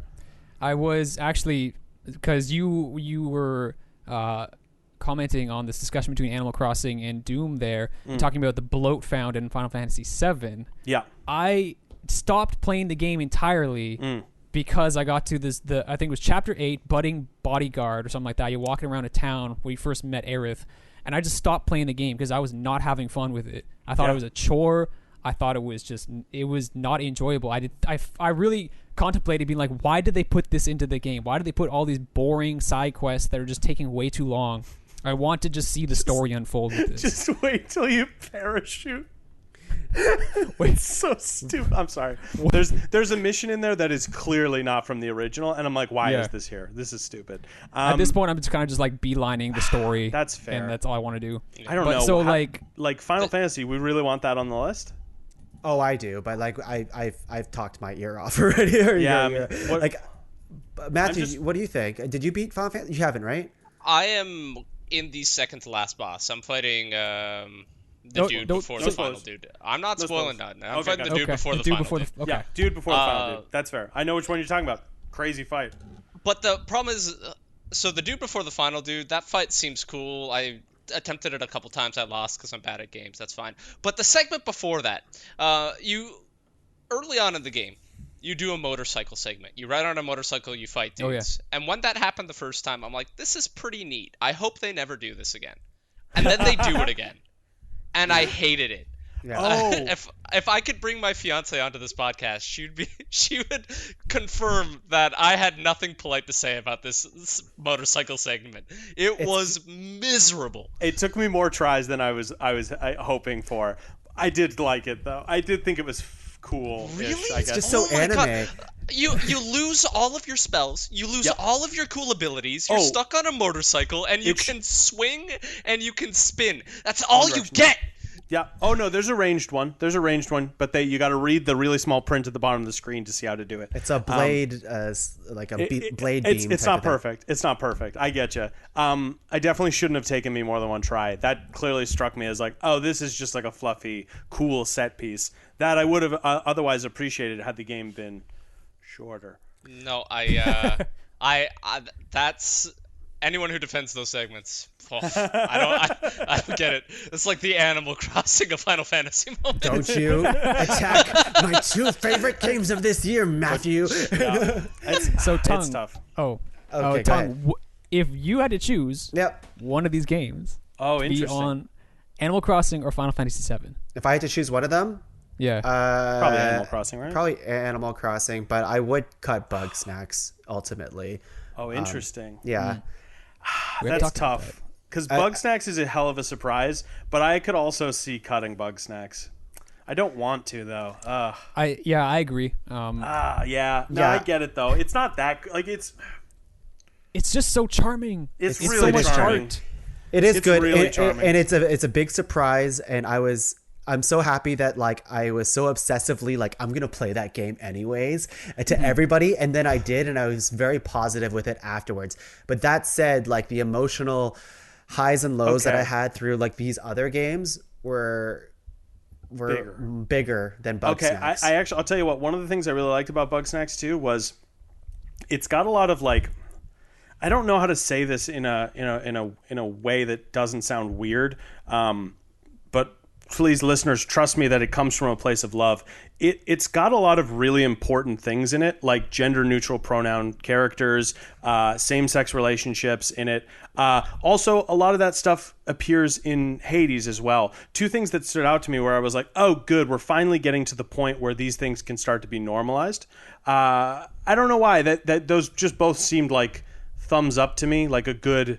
This is like a good... And Hades even more. Hades is filled with conversations of like, oh, that's exactly the right way to behave when you've said something offensive and you didn't mean to and someone calls you out on it. It's just filled with these like lessons that people need to actually see and hear. And Bug Snacks was the same for me. Weirdly enough, not the game you'd expect to have like, oh, no, I don't need these lessons because I'm like a decent human being. Other people need these lessons. Sure. So I don't know where I'm getting at there, but they both seem very like there's a crossover between those two games that I would at least want one of them to be on this list because it was a decided note in the game that I very much enjoyed and heavily influenced my opinion on the game of just like how between inclusive. Hades and Bug Snacks, is that what you're saying? Yeah, exactly. Hades is on the list. Hades is on No, the no, list. no. That's what I'm saying. That's why I think I might be okay with Bug Snacks getting cut because I want to preserve as many people's favorite games as possible, and I do intend to play Doom Eternal. Yeah, I don't know. I think Bug Snacks does have as much charm and heart, and what you're saying, like in these important conversations and stuff in it. The gameplay itself can be quite repetitive. It can be tedious to actually quite frustrating at points to catch some Bug Snacks. Trying to get some of those guys that are on fire to not be on fire, but you keep getting hit by a Scoopy Banoopy, and you're like, fuck off, Scoopy. And then they blow up, and you're like, no. Yes. I get it. Also, like 3 quests in that game like bugged out. Like I got to the end in Bug Snacks. It snacked out, and I was trying to get to the next part, and the grumpuses wouldn't move, so I had to just restart the mission. And it didn't take very long, but it was just like annoying that it happened like 3 times. Yeah. We're coming up on 3 hours here. That's fine. That's fine. How would we feel if we cut Bug Snacks? I feel think fine. that's kind of where it's going. What does that 5 look like? So that would be Animal Crossing, Hades, Last of Us 2, Doom Eternal, and Final Fantasy VII Remake. I think that's a hell of a list. It honestly Game is. Awards. I think it's time for Bug Snacks to bug out. Yep. The listeners at home are like, you guys are much better at this usually. Yeah, I don't know. It's hard with video games. They're already kind of puns. Right? No, man. I'm fine with Bug Snacks. But people should play this game. 100%. People should play this game. Truly. Of the 2, I have, I guess 3 now. It was one of the first 2 PS5 games I actually played, like legit PS5 games. Highly recommend. Totally worth your time. Yeah, and do all the side quests. Do all the side quests. I'm shocked that some of those side quests are optional. These should be 100% mandatory. The whole thing. Yeah. Got it. So yeah, I think we'll send $30 if you didn't get on PS Plus, and I got it for free. Think about that value. So good. And if you have to pay $30 for it, it's worth it. It's still Absolutely fucking worth it. It is very worth charming. Actually, you know what? If you've got someone in your life, this is the last thing I'll say about Bugsnax. If you've got someone in your life who liked Animal Crossing and that was the first game they picked up to play, get them to play Bugsnax. I think they'll like it. They're not the same game at all, but they're, I don't know, they're in the same ballpark. Tonally similar. Yeah, tonally and charm-wise, I would say. Yeah. Okay, so now we got to rank these 5. Jesus Christ. Doom Eternal, number 1. Done. I mean, welcome. okay. Here's the thing. Since there was so much contention, is Animal Crossing 5? Well, I'd like to hear Last of Us Part 2 and where that sits with everyone. I'll say right off the top, I'm not gunning for Animal Crossing to be number 1. I am not. I just wanted it to be on the list. But is Last of Us on like that? Like where is that? I would say Last of Us 2 is a 4 or 5 for me. Just because like I know it's great. I kept describing it as like medicine. I know it's good for me. I didn't like the taste. Like it's a good story. It challenges players on a emotional level that not a lot of people clearly were equipped to handle. And I saw a lot of people criticize it as though they were speaking from a point of fact when they were only speaking from a point of opinion. It was really frustrating listening to people bash this game because there were other perfectly reasonable things to bash it for. Sure. So I don't know. It was a real slog for me. I'm glad I played it. I recommend it, but I've also recommended it to several people. I've been like, maybe wait until the pandemic is over. It's a pretty depressing game, and we already live in pretty stressful times. So sure. I don't know. I think 2020 factored into this game a lot for me. I feel like I'm a robot because I'm not. When I played like games like that, I don't know. I just, even though we were playing through the pandemic, I just didn't feel any that type of residual depression from playing it. Yeah, I didn't either. But I will say there's like, it can get repetitive. The loop could get repetitive later. You didn't feel bad when you got attached to people and then they just got killed seemingly for no reason, and then not even the big one I'm talking about. That's totally a reason. There's other ones where it's like, why did that person have to die so gruesomely? I get it. There's no the message they're telling doesn't line up with the gameplay. So not to bring up the hacky term now at this point, but ludonarrative dissonance. It's like the game is telling you to learn one thing while forcing you to do another thing. And the thing it's forcing you to do is fun. The combat's really fun, but they're also trying to tell you that violence is bad and that cycles of revenge are bad and that forgiveness is better. But at no point do they give you the option to explore any of these ideas. Mm-hmm. But the first game didn't give you options to explore that ideas either. So it's like, I can acknowledge that a story's good, but I don't have to like the way it went. You know what I mean? It's for sure. Yeah, I could see that. Yeah. I get why a lot of people were satisfied or not were dissatisfied, mind you. But then there's like, oh, but like No Country for Old Men isn't supposed to be satisfying. Fine, I didn't like it. I don't know. It's very different. I certainly think it belongs in the top 5. I agree. I just don't know if it needs to go past 4 or 5. I would kind of agree, actually. As much as that first game, I think a lot of people were kind of wondering about, does The Last of Us need a part 2 or anything like that? And I think in hindsight, it did, because it shows how much they kind of the first one nailed it. I don't know. But again, I understand. I cannot argue against that critique about like it's shoving, revenge is bad in your face, but gives you no options to say I don't want to fight people. I feel like a bit of a hypocrite because we've all played the first one, right? Matthew, you played the first one this year, I think, right? Absolutely. So I remember a lot of people being bummed at the end, for spoilers for a game that came out a million years ago, that they had to kill those doctors at the end to save Ellie. And I was like, well, no, this isn't Mass Effect. You don't get to make choices in every game. This is this story. So I feel like a hypocrite for critiquing it, but the gameplay and the story lined up more. They were more on base with each other. Joel was willing to do whatever it took to get Ellie back. Exactly. He will commit extreme acts of violence for selfish reasons that you, the player, might even be able to empathize with. And they do that again in this game, but also not. And it's very like, I don't know. I feel like they don't tell it in a very concise way. It's just like they feed you bits and pieces along the way to be like, okay, am I supposed to feel bad for Ellie? Am I supposed to still be on board with her revenge story? But she's kind of doing these terrible things, and it's just like with the first one, they built the relationship and they built the story along with you as you're playing through it. This one, they kind of feed you in bite-sized pieces just so they can get a big blow-up at the end. Which is just like, oh wait. Like, I don't think anyone at that team deserved death threats. You know what I mean? Yeah. Like the crazy shit that happened, people reacted so poorly to it. It's made me think a lot about what exactly we as consumers are entitled to. And I think I've landed on the side that we aren't entitled to anything, really. Sure. At least in the sense of, like, when you buy a game, if you don't like it, that doesn't mean you get your money back. You know what I mean? Well, but then we're looking at something like a Cyberpunk where it's unplayable for most people. That's a situation where you should get your money back. I don't know. It's been such a weird topic overall.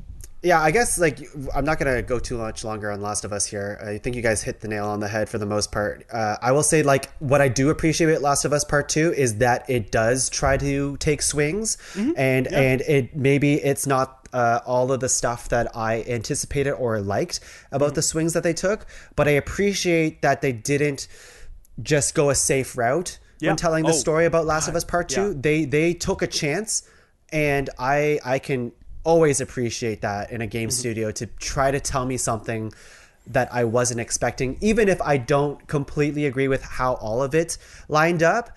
But like, it is a fascinating story, I think, the way it plays out, and I am glad that they were able to tell it. Maybe the most beautiful, or at least the most realistic looking game I've seen. Like, the people look so real in it. I don't know. Yeah. Just put the cherry on it. It's such a good looking game. And to your so point, much work in broken people perfectly. That's why I was so empathetically, like, connected to these people. I was feeling the things they were feeling, which means the game accomplished at least one thing it was setting out to do. I just didn't like the emotions it made me feel. Yeah, the revenge stuff is tricky, but I maybe I would say that, like, she's forced into revenge type situations over and over again, and that's where, like, maybe my opinion differs a little bit. It's only but here's ahead. Like, for example, and this is a fairly minor spoiler, forgive me. At one point, Ellie kills a dog. They make you kill a dog in a QuickTime event. They make you kill a dog as part of the story, and then the game changes some perspectives later, and you see that dog, and you're like, oh, this is a really good dog. But it's not like the game forced you to do that and then was like, look at what you did. Yeah. But there are, like, other dogs. Yeah. Okay. But then a way more effective way they nail that is when you shoot someone in the gut, a person, they fall down and they scream for help, and their friends are like, oh my God, they shot Bill. Like, all the characters have names. That's effective. That was a choice I made. I shot that guy in the gut. I made him die painfully. So it's like, they do some things right, but then there's other times where it's like, I don't know. It's so shouldn't hard have to shot put into that words. dog, buddy. How dare you play that game? No. Look at. Oh, I bet you feel pretty bad. It's like, I know I felt bad. I felt bad the first time I did it. So and they keep hammering. They show you a picture of the dog later in the game. It's very confusing. But I will say, a lot of people, I don't like the critique of, like, oh, you didn't like it because you didn't get it, because I don't want to, like, belittle the people that played it, but I do feel that way at a certain point where it's like, they're like, the story's just all over the place and it's terrible, and I'm like, well, no, okay, you clearly didn't get it then, but that's okay. Anyway. Like I said, they took some big swings of talking about, like, how life is complicated and it's not, everything's gray. Everything's gray is kind of the lesson. Anyways, I think we talked 5? A lot about all of these. I don't know. Tuong, I feel like you're the one who would fight for Animal Crossing the most. So do you think Animal Crossing is a 4? or a 3? I would take it at 4. Like I don't know how high I can get it with this group of people. Yeah. I'm not looking to. I think 4 or 5 in your best Yeah. options here. Yeah, like 3 at best, but I know that's pushing it. So like I would go 4. If that's that would probably put us Last of Us 2 at 5. Ethan, how do you trying to feel? think of the games does that it, like. does it beat out Doom? Or I think Last of that's Us Part true. 2 is better than Doom. That's where interesting. I'm. That's Okay. where I'm at. I can't comment. I haven't played Last of Us Part 2. Having played played Doom. Last of Us, they're two Doom and like the Last of Us style games, very different games overall. Of course. That said, I feel like there is more in a Last of Us game than in a Doom game. There's more for more people. There's more story. Like, Doom hits one note repeatedly. You're a guy here to shoot demons. It doesn't expand on Well, it. I think it's 2 different intents, right? You've got this game sets out to tell a story. This game doesn't. Really, it's more about the mechanics. But so it's like, but Doom, like unlike 2016, where it was very tongue in cheek about all this like demon stuff coming Yeah. up, like hell and all this stuff, I thought this game. And I'm not sure if you resonate with the same way, Matthew, but I felt like this game tried a bit too hard to tell a story. It Like, sometimes took itself way too seriously. and you're like, wait a no. second, you should be making fun of yourself Yeah. more, like in Doom 2016, where you're like just a Doom guy, and this That's one the you're thing like, I loved about the 16. Doom guy in this game kind of has a backstory, and I'm like, I I don't don't know. want to know that.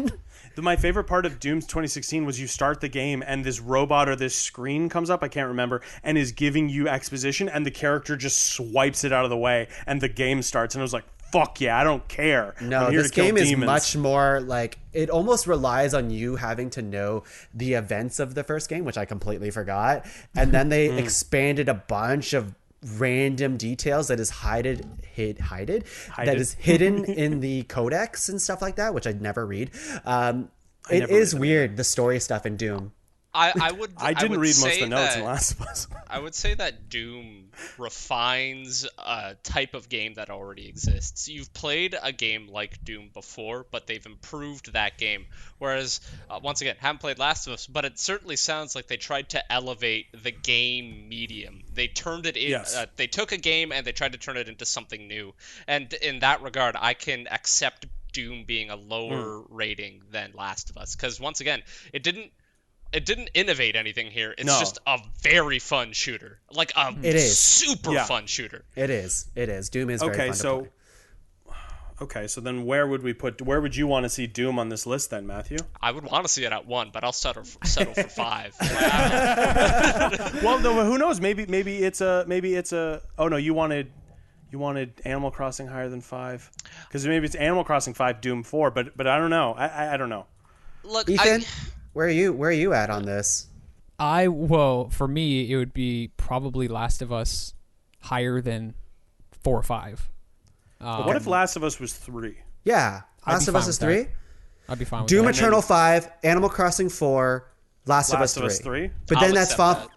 Wait, and then it's FF7 and then that makes FF7 Hades? and Is Hades. FF7 too high? Because you guys were bashing it pretty hard. Oh, earlier. that's a good yeah. point. So here's the thing. I'm okay with FF7 at 2. I did enjoy Really? it. Okay, so here's the thing. Of my 40 hours playing it, I think thereabouts, just under maybe, I really enjoyed the first like 3 or 4 hours of it. Really, really enjoyed the last like 6, 8 hours of it. But holy fucking shit, all that stuff in the middle really pissed me off. That's over like, 50% of the game, though. It's true. You're right. So right. maybe... And I'm very biased, like I said. Like I have such a big attachment to these characters, and I do like the combat in that game very much.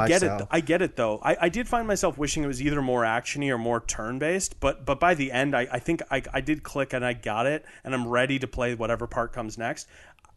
Playing it though, I will say I started to get why everyone is in love with these characters. The dialogue's terrible. Utterly terrible. But the main beats of it, the feelings people and the journey you can see them going on, I can see the light at the end of the tunnel for some of these characters. You're going to be nicer by the end of this. You're going to do this by the end of this, hopefully. You're going to die by the end of this. These things, I don't know. I really enjoyed it, but And it's I so don't- mixed. No. And same with Last of Us 2. I have almost an equal of like I really enjoyed parts of it and really did not like others. So for me, they're both heavy pros and cons.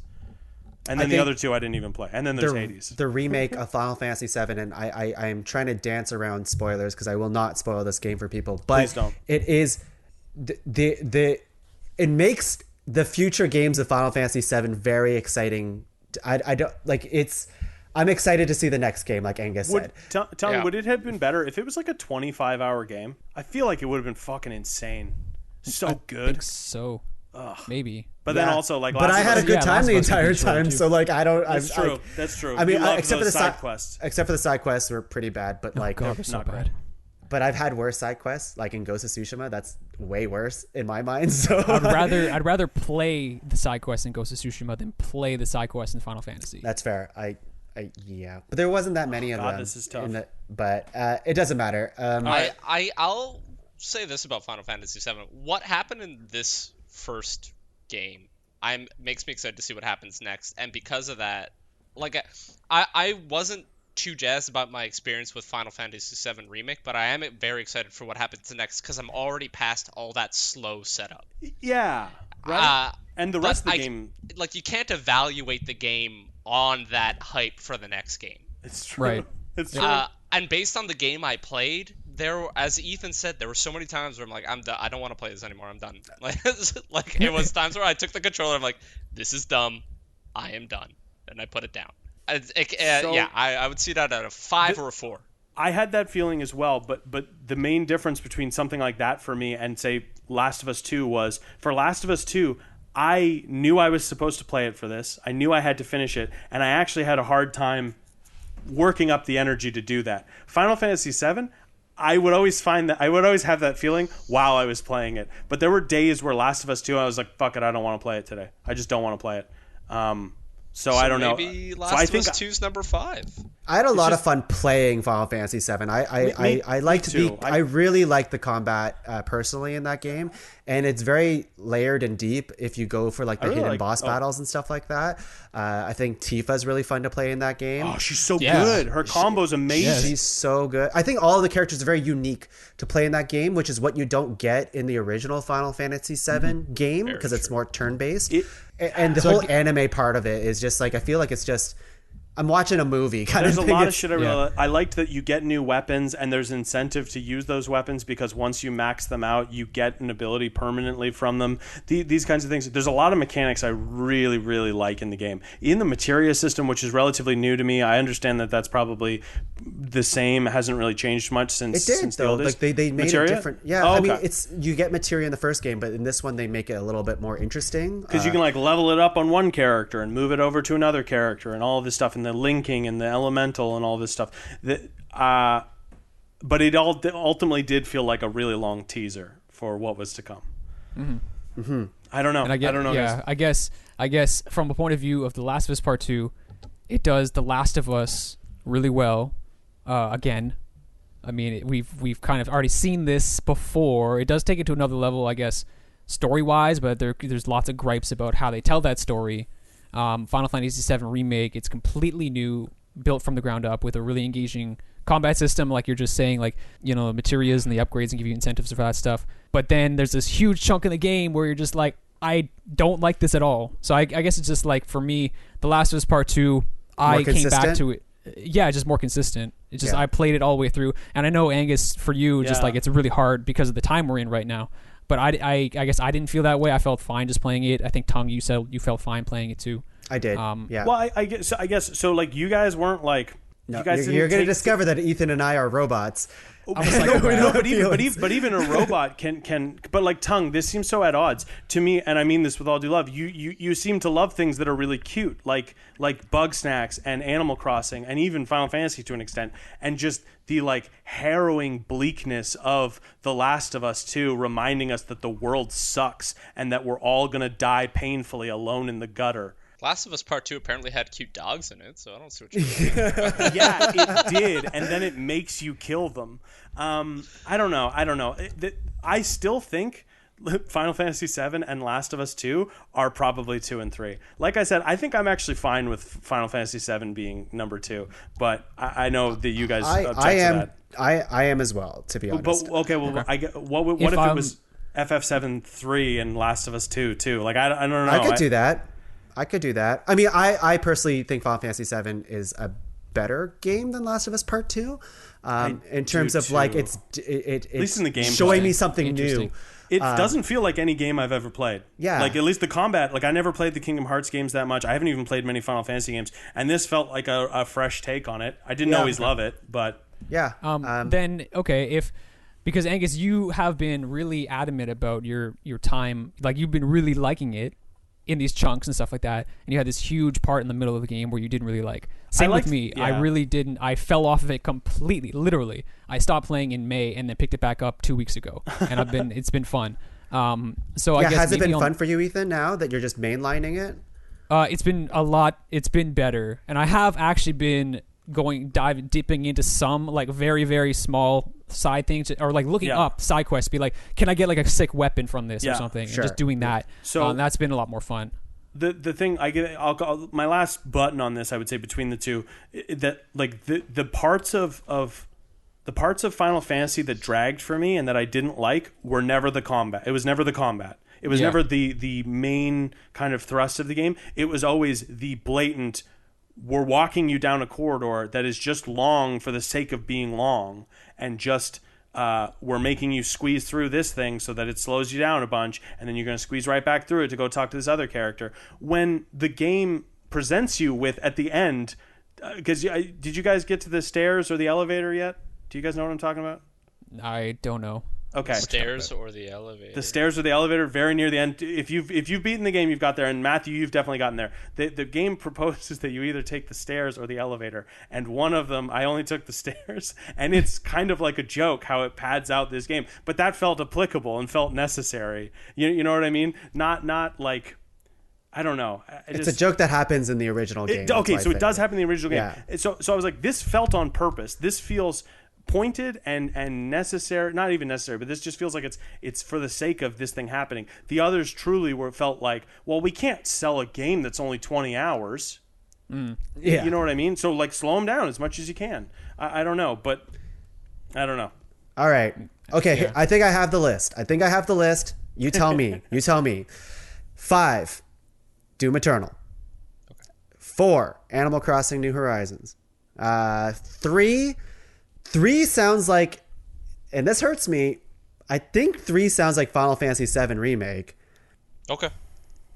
I would rather Last of Us there probably, but I'm Me flexible. too. So I'm willing to switch, but I feel like I'm maybe the one that's more. Well, no, Matthew passionate. had some. Oh, sorry, go ahead. I was gonna say, like, I like The Last of Us Part 2, but I was constantly looking for things to put it into that upper echelon of like, this is like my favorite game of all time, and I just couldn't get there with it. So that's my biggest gripe against it. But I guess Last of Us 1's a hard act to follow as well. You know what I mean? So, but on the merits of like Final Fantasy VII being completely remade from the ground up, and how much fun people are having with it, and coming to it for the first time and enjoying it, and The Last of Us Part 2 is just more of The Last of Us. I could see it being number 3, even though it won't be on my number 3 on my list. So okay. Then Last of Us Part 2 at 3, because I'm fine with that. 2 is Final Fantasy VII Remake, and 1 is the game we not talked about at all. We should talk about how much we like this game. Well, and I know this podcast is long enough as it is, but let's do a quick shout out of why Hades is the obvious number 1. What is everyone's favorite boon or weapon? Oh man, so there's one of the duo boons between the Huntress, Artemis, Athena, and Zeus, where whenever your cast drops from the enemy, lightning bolts strike around it. Every time I have had an overwhelming victory in a run of Hades, it's been because of that boon. Like, it's so fucking cool. So twice I've gotten this, and I've beaten the game with it twice, or done the runs with it twice. I use the fists because they're my favorite. They got super high attack speed.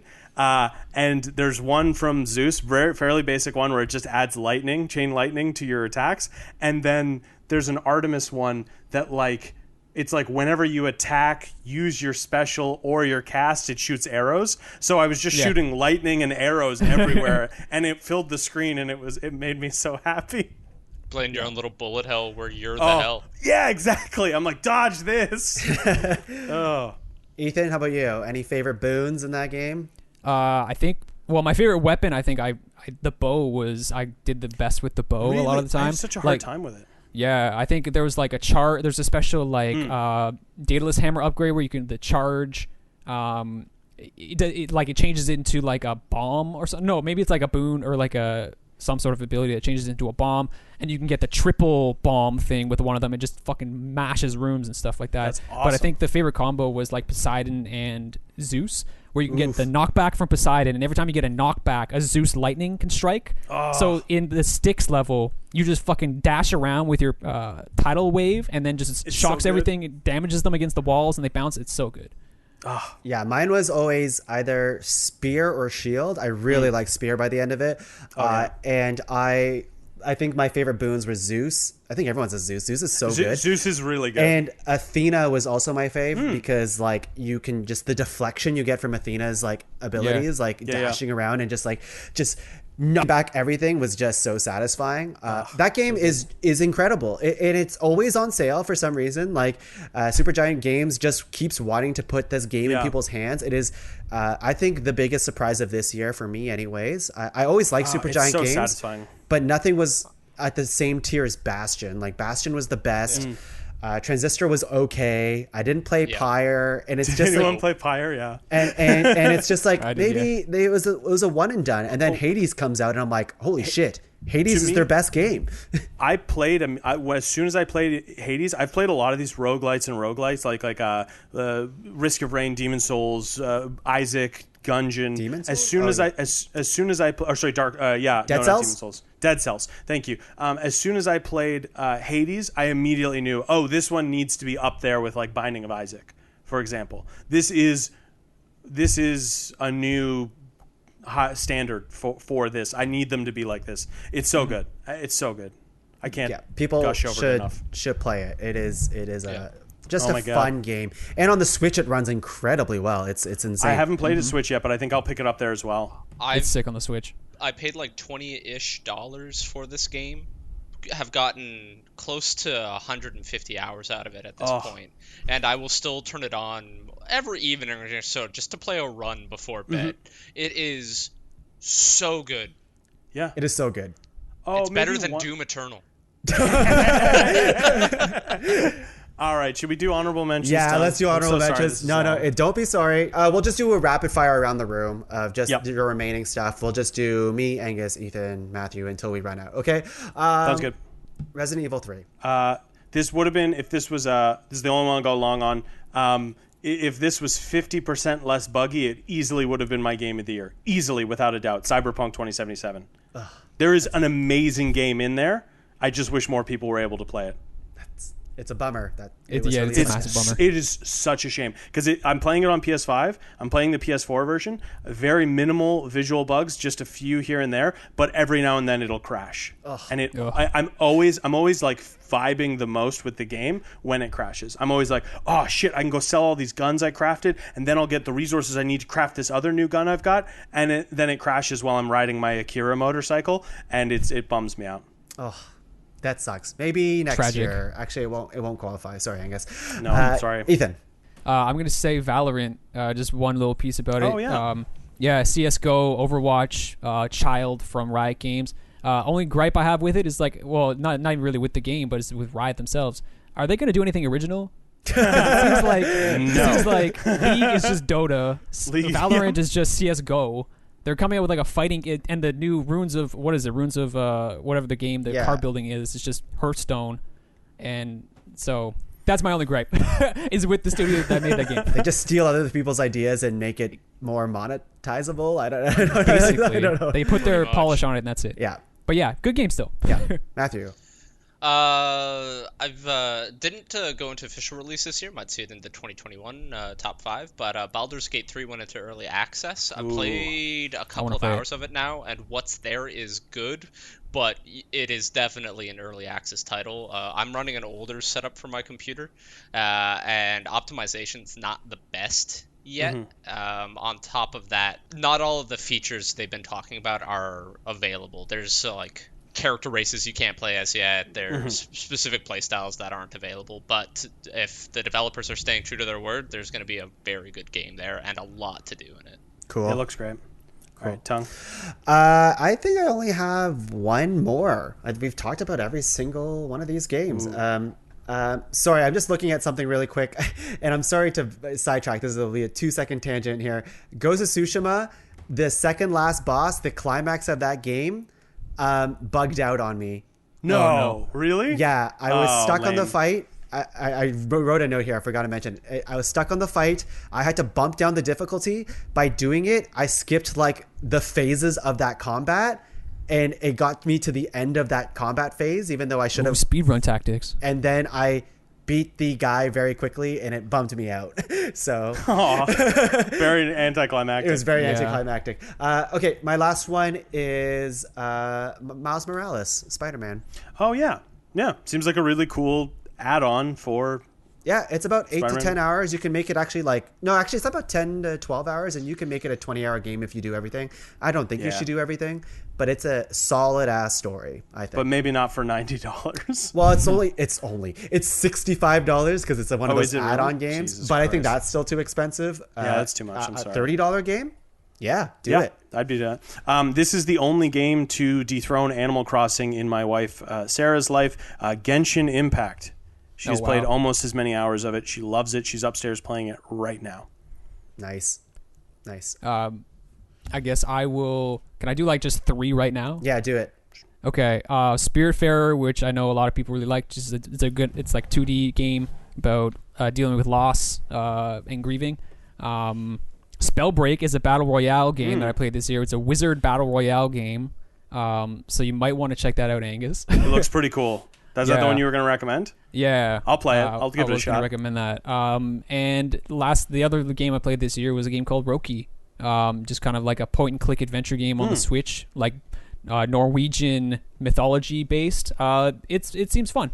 Cool. Yeah, that's it. Matthew, you have any leftovers that you want to say? Yeah, we mentioned it earlier. Hell Let Loose. Yeah. Highly recommended it if you are into large scale shooting type games. Definitely give it a check out. I got a few more. Want me to rattle these off real Do quick? it Tom? all. Do it all of them. Astro's Playroom comes with the PS5. It was the first game that felt truly next gen to me in terms of using the controller feedback. Risk of Rain 2 is a 3D sequel. Basically takes the first roguelike Risk of Rain and just doesn't really change too much about it, except makes it 3D instead of 2D, and it's awesome. Great, really fun co-op. And then this is Demon Souls. I just started that the other day on PS5. Very cool.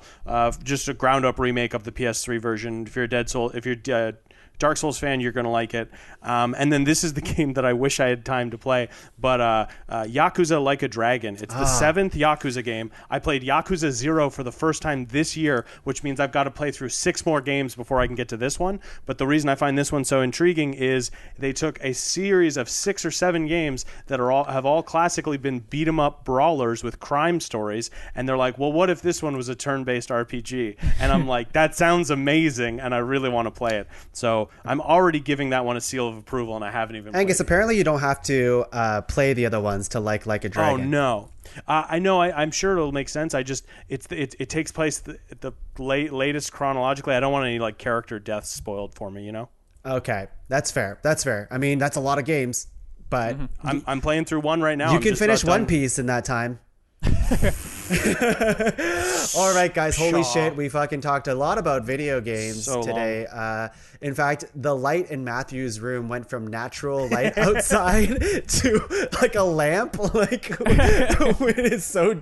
Oh man, but you know it's worth it. It's worth it to do this episode every single year. I truly. This is one of the episodes of the podcast that I always look forward to doing. It's just. It's nice to have a reason to play these video games. It is. Yeah. Even though, not yet, we don't get paid to do it. Not yet. Not yet. Sony, Sony. KFC, Microsoft, all the big console makers. We're talking to you. Especially KFC. We're talking Send to us you. PS5s. Bud Light? Bud Light has one too. Does Bud Light have one? Yeah, they do. Jesus. Yeah. Well, thank you for having me, Tuong. This is always fun to do. Yeah. Man. I love talking video Yeah. games. Angus, Ethan, Yeah. Matthew, thank you so much. Of course, we need to do plugs if you got them, so do it. Before I go back into my cage for next year's video game podcast. Yeah, Ethan's I in a also make cage in the music- pod cavern. It seems Exactly. kind of, it seems a little extra since we put you in the corner, but the I cage didn't was know. his I'm idea. used to it. Yeah, I'm used to it now. Oh, that's his. He likes it. He brought it from home. I told him he didn't need it. He's crate trained in everything. He's rare. Well, I'm not talking about video games. I also make music. I rap and produce by the moniker Dead Sect. Check his stuff out on Spotify, Bandcamp, SoundCloud, wherever music is streaming. Yeah, that's me. Fucking A. Fucking I'm A. gonna steal this one from Angus and I Do because he it. has more going on in his life than I do. Angus and I also work on a show called Heroes Don't Do Paperwork, also on the Pod Cavern Network. Fun show wherein he and I play two bureaucrats working at a superhuman agency where we're sort of like the handlers for various superheroes, sorry. And yeah, we just sort of get into antics, talk about the goings on in this fictional city, and a surprising dose of like real world influences make their way in all the time. Yeah, and some heartfelt moments usually too. So it's a good. Yeah, that's my plug too. Yeah, Heroes Don't Do Paperwork on Pod Cavern.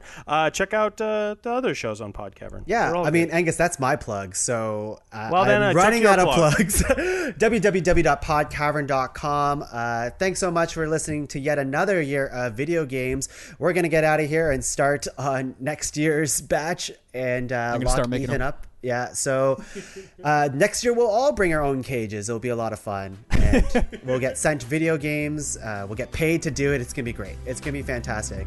So in the wise words of Tom Nook, shall I say... Bye, everyone.